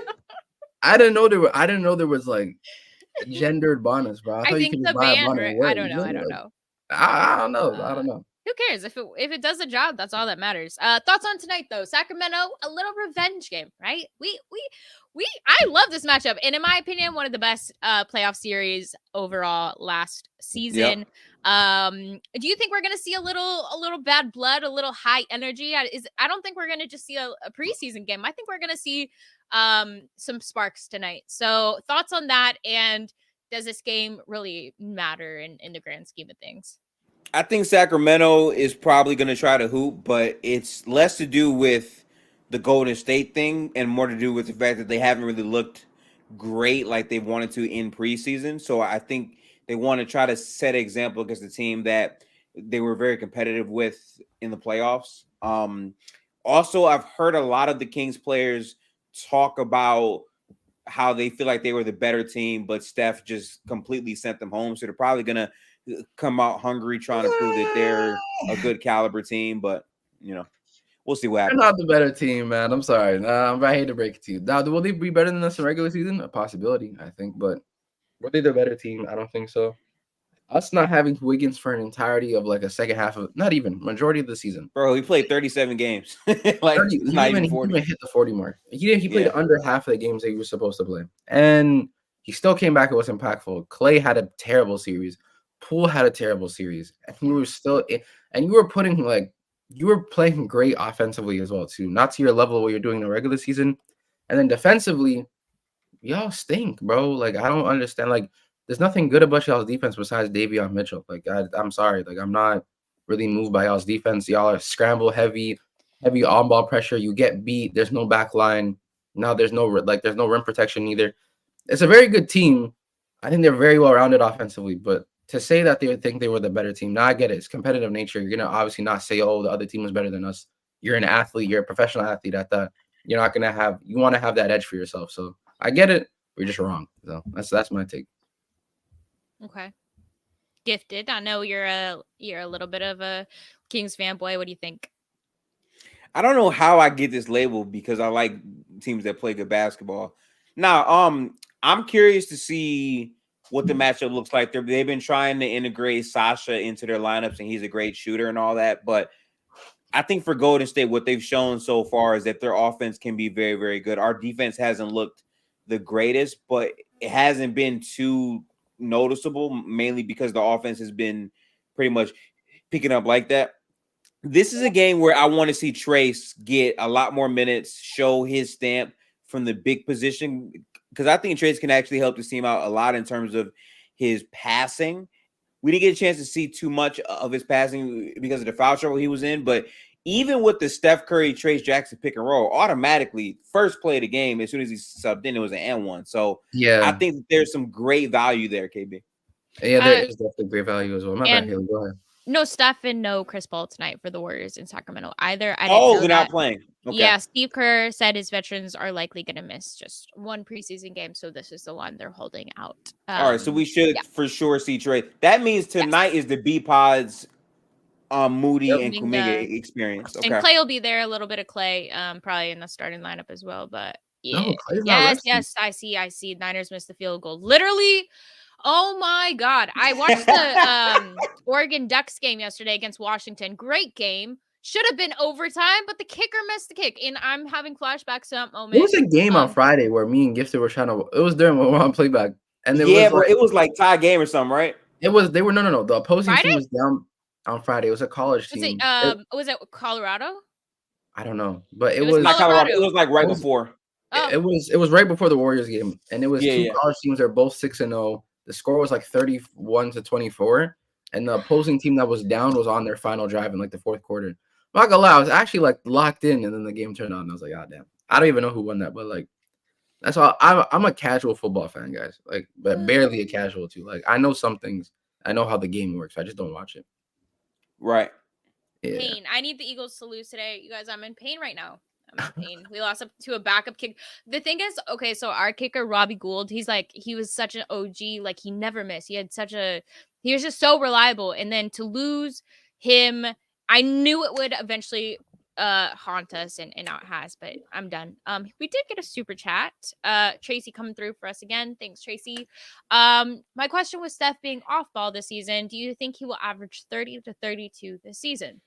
You guys think? I like that question, honestly, because one thing that I'm noticing already is with Steph not having to have so much playmaking responsibilities, he can now focus a lot more on just putting the ball in the basket. And last year, he averaged like 29, really should have been 30, but he was off slightly.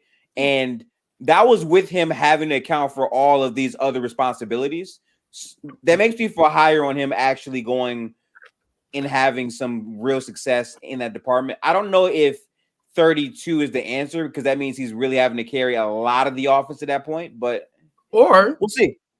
Or okay, offense is great and he's averaging 32. Yeah. That's like that can be a possibility too, right? Yeah, but no, I think that between the ranges of 29 to 31 is more realistic. I'd say Steph, if I were to predict what Steph is going to average, I say he would average 30.4 points a game this season. That's what I think.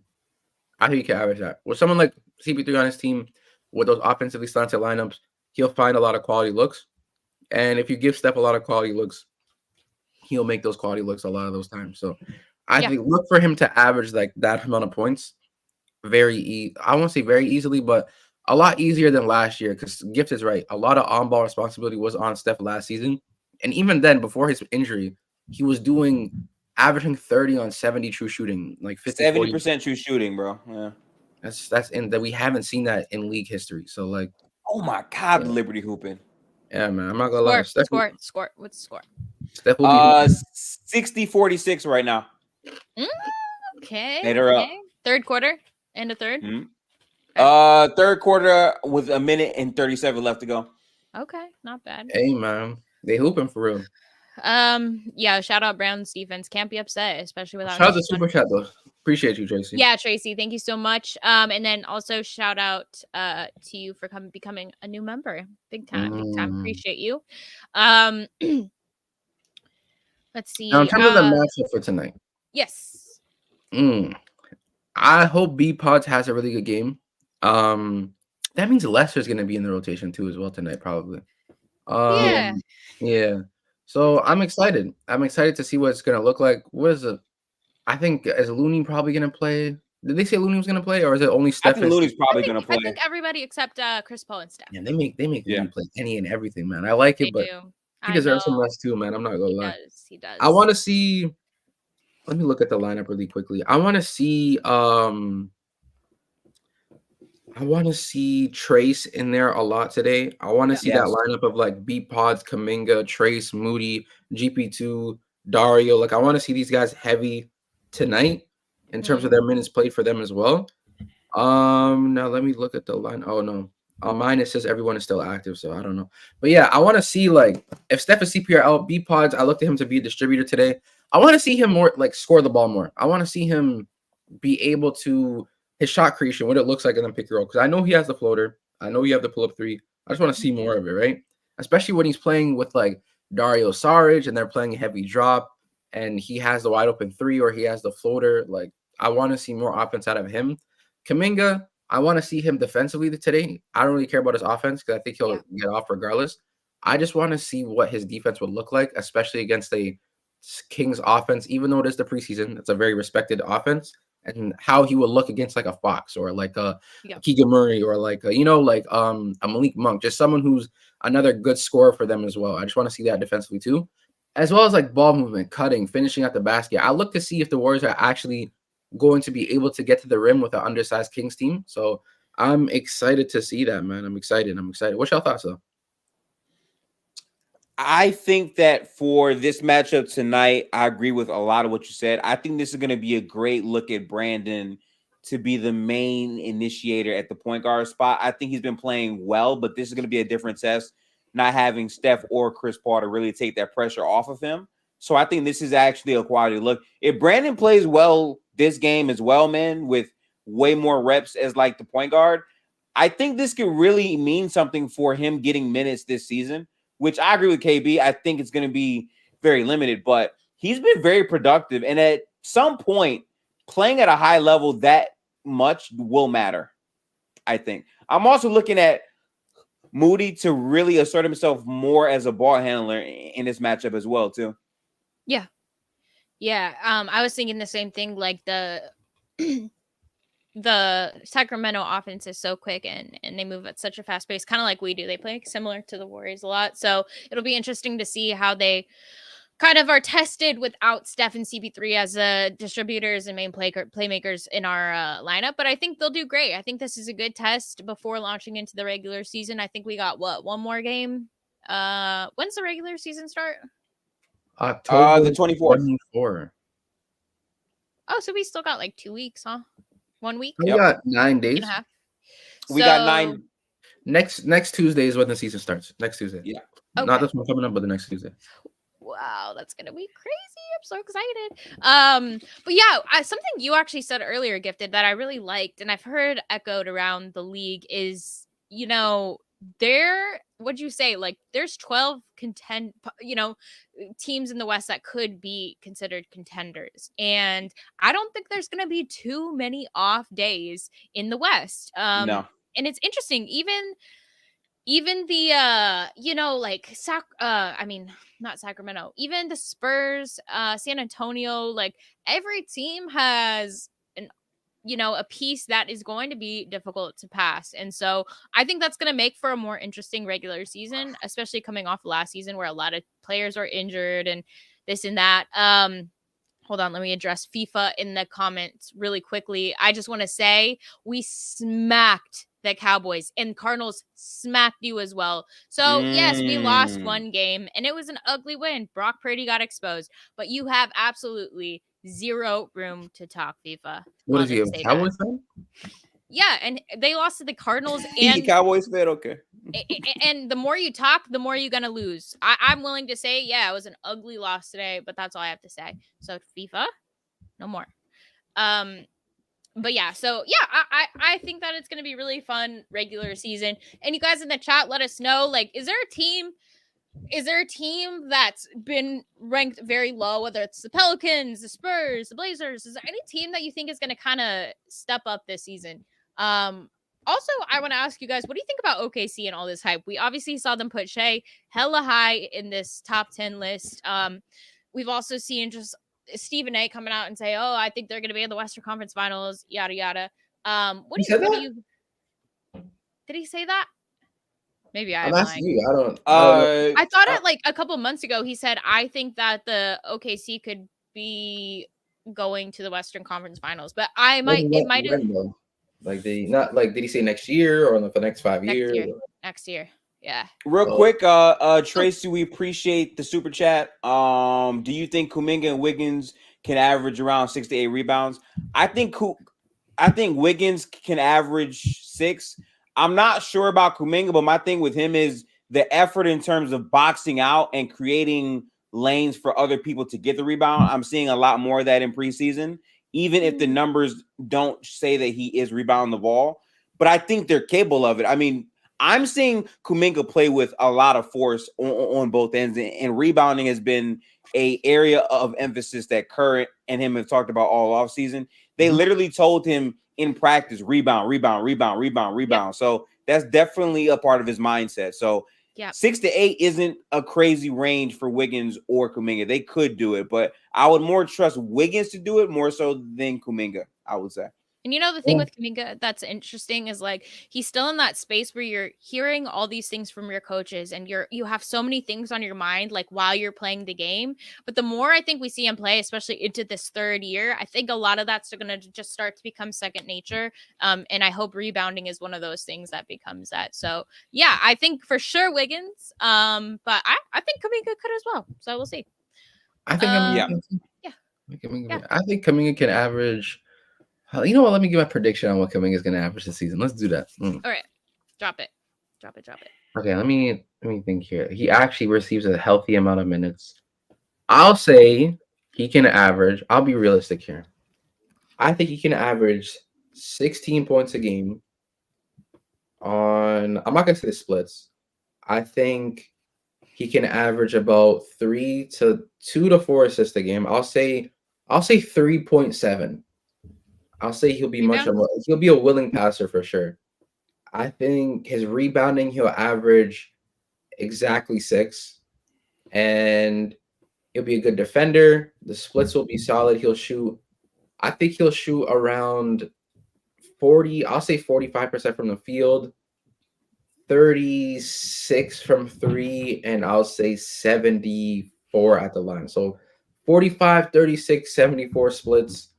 Okay efficiency, like a slight plus or a neutral, solid amount of points a game, good rebounding, and on good defense too. So that's my prediction. I think that's what Kuminga is going to average in the season.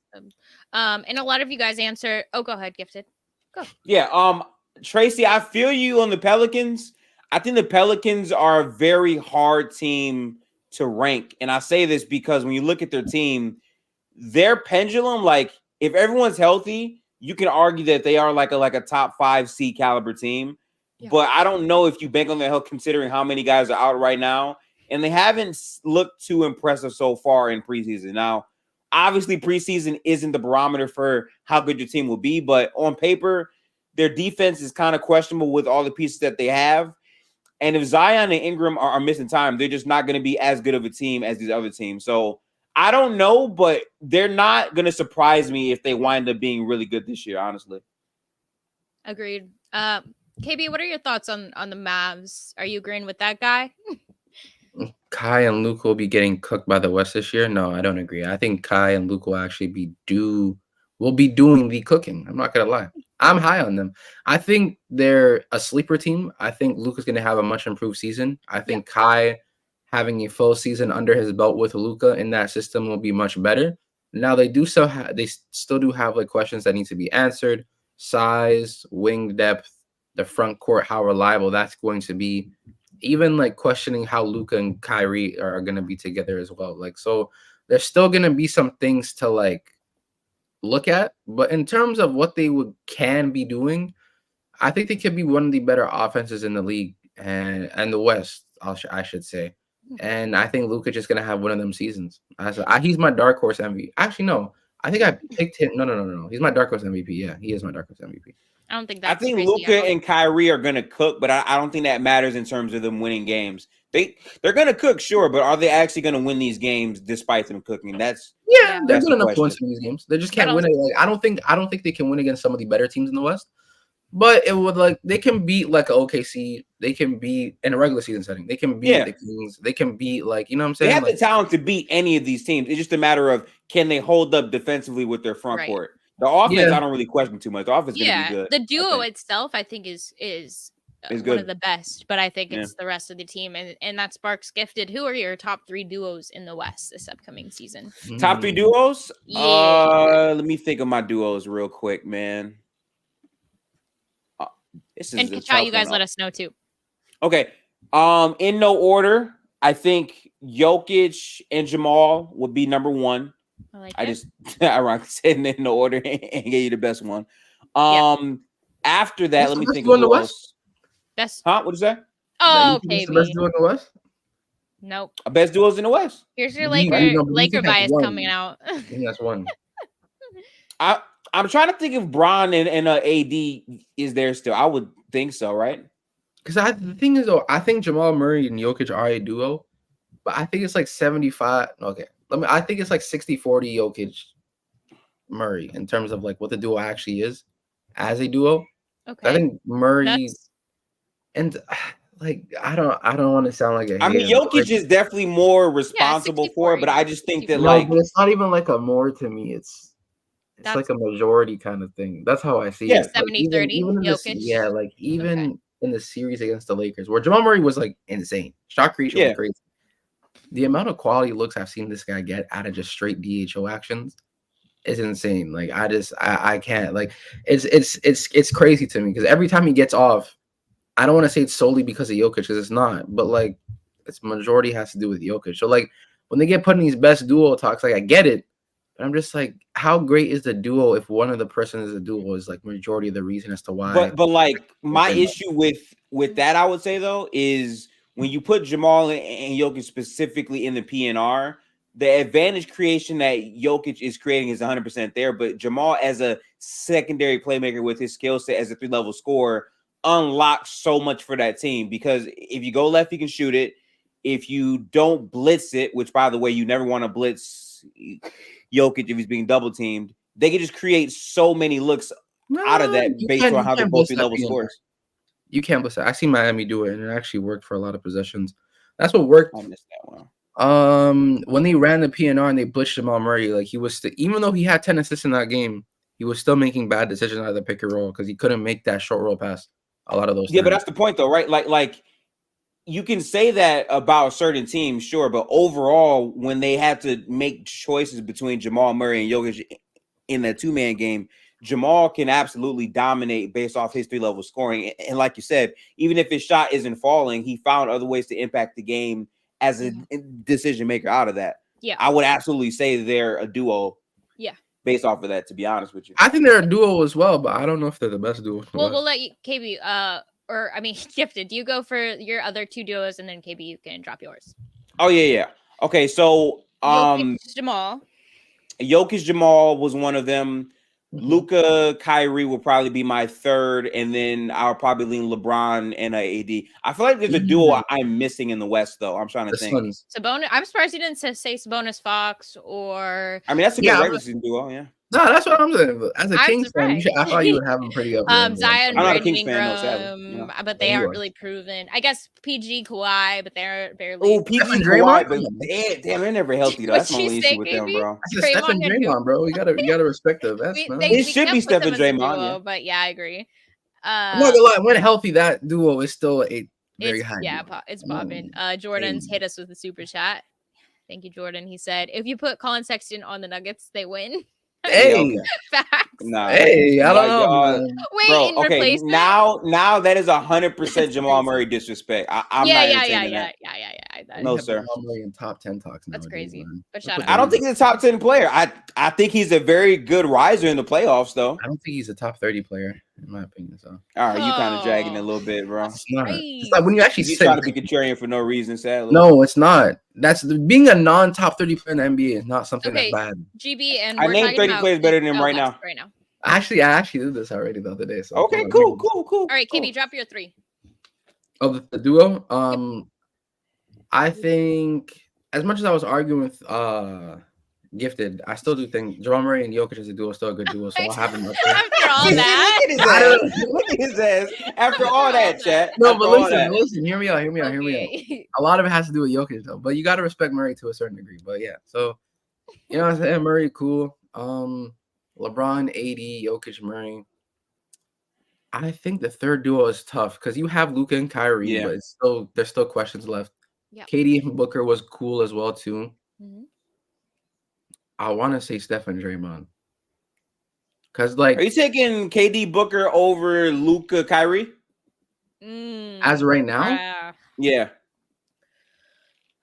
I think you it's a have tough to. answer, bro. 'Cause I can see how Kyrie and Luka can play with one another, and like that's good, man. That's really good, man. I know, bro. I know, But like bro. I just seen how KD and Book played off each other as well, and that's also fantastic. And on top of that, there's an actual legitimate sample size too. Mhm. So Yeah, there is. It's tough. I think would say you're for about here. projection reasons, I think Luke and Kyrie will be a better duo. But I think as it stands for what we saw, Devin Booker and KD showed more of what they can do. Luke and Kyrie have a higher ceiling, is what I'm saying. But I think when healthy, I still think Steph and Draymond are a top 3 duo in the West. Now it's I crazy agree. that I say 100%. it's crazy that I say this because I was just slighting Jamal Murray, like, he doesn't really do like too much to anything. Like that's crazy. Draymond offensively doesn't do a lot neither. Like he just a lot of short roll passing, a lot of finishing at the basket.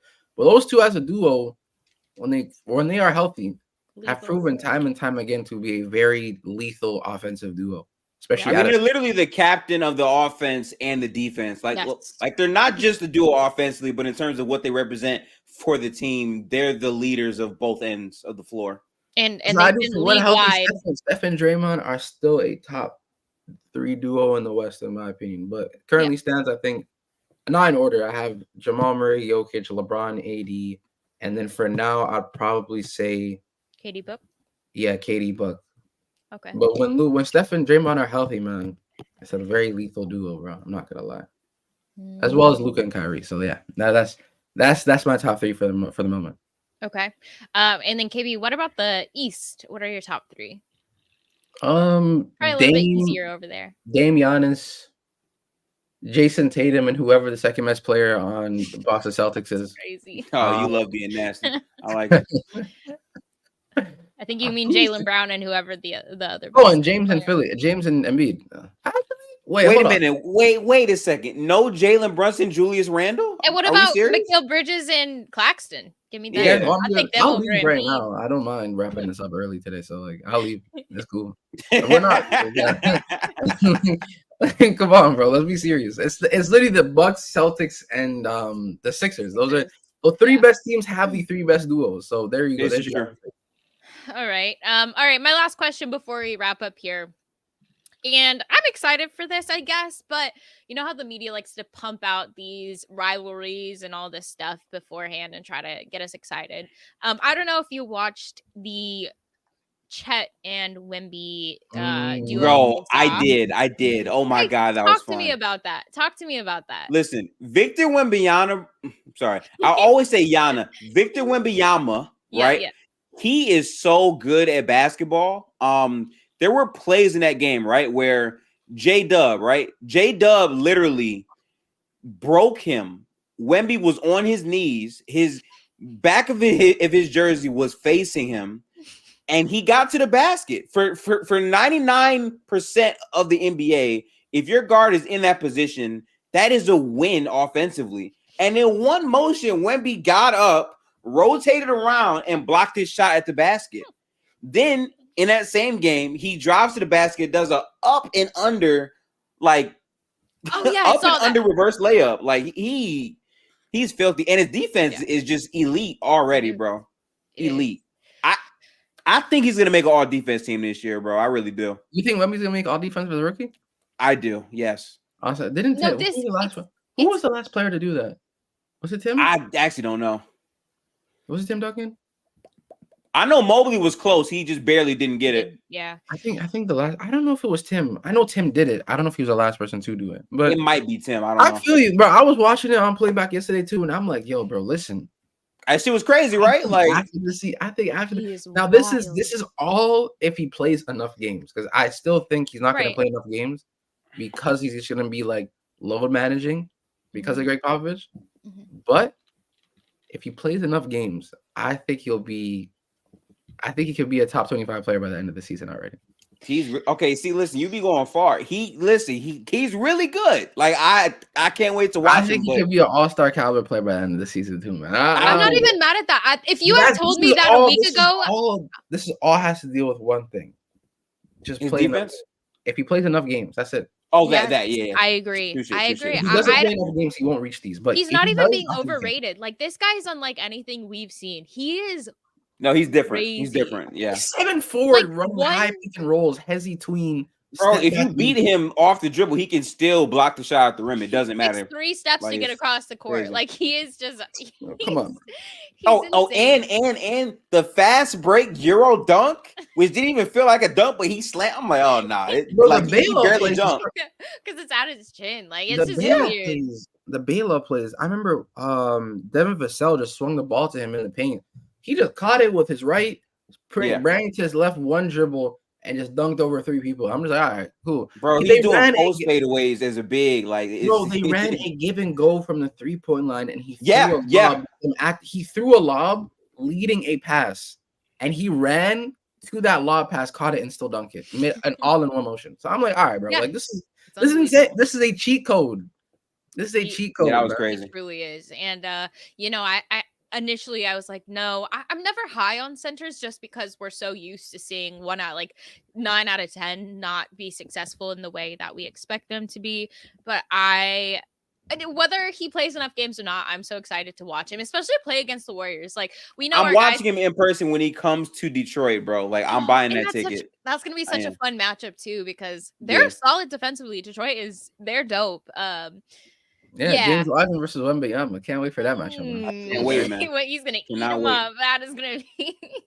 Can't wait, bro. It's gonna be good. But yeah, you guys drop have your Rookie of the Year, Defensive Player of the Year, any of those awards kind of shifted after you've seen Wemby? I know we all have to see him play a little bit more, but let us know your thoughts. But we're gonna wrap up the show, guys. Stay tuned for the next show. And any last thoughts, you guys? Any last thoughts for tonight or this upcoming week? Go done. Oh wait, the Lakers and I think Dame's appearance is today, right? Dame and Giannis. I think Dame and Giannis are playing today. I don't know if LeBron and AD are. I don't think they're playing. I just want to see them play. I want to see Dame. With that. What time? I want to see Dame and Giannis. Game should be at 7. Are they before or after the Warriors? They're before. Before my time. Damn. Okay. Game should be at 7 EST. Our game should be at 9 EST. All right. Bet that. Yeah, they're playing tonight. I don't know about LeBron though, but Giannis will be. Bet that. We'll be there. We will be there no matter what. We will be there. Real quick, what young teams will y'all be watching? Appreciate the super chat. For me, I have a spreadsheet. I'm gonna be watching the Wizards, OKC, the Pistons, the Spurs. I'm not gonna lie to you. I'm watching all this shit next year, bro. It's some really good teams next year to watch, man. Yeah, bro. A lot of good hoops to watch, man. A lot of good hoops on the way, bro. Y'all stay tuned, bro. Detroit definitely for me. OKC. Those are definitely my I think next Sunday will be our last pod of the not preseason, of the off season. I guess. Yeah, because after that, the next show that we do is gonna be opening night. Yeah. Hell yeah.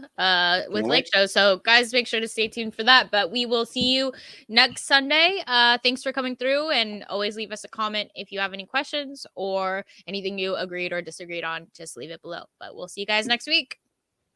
Peace out. Make sure to follow us. Peace. Yes, Bye guys.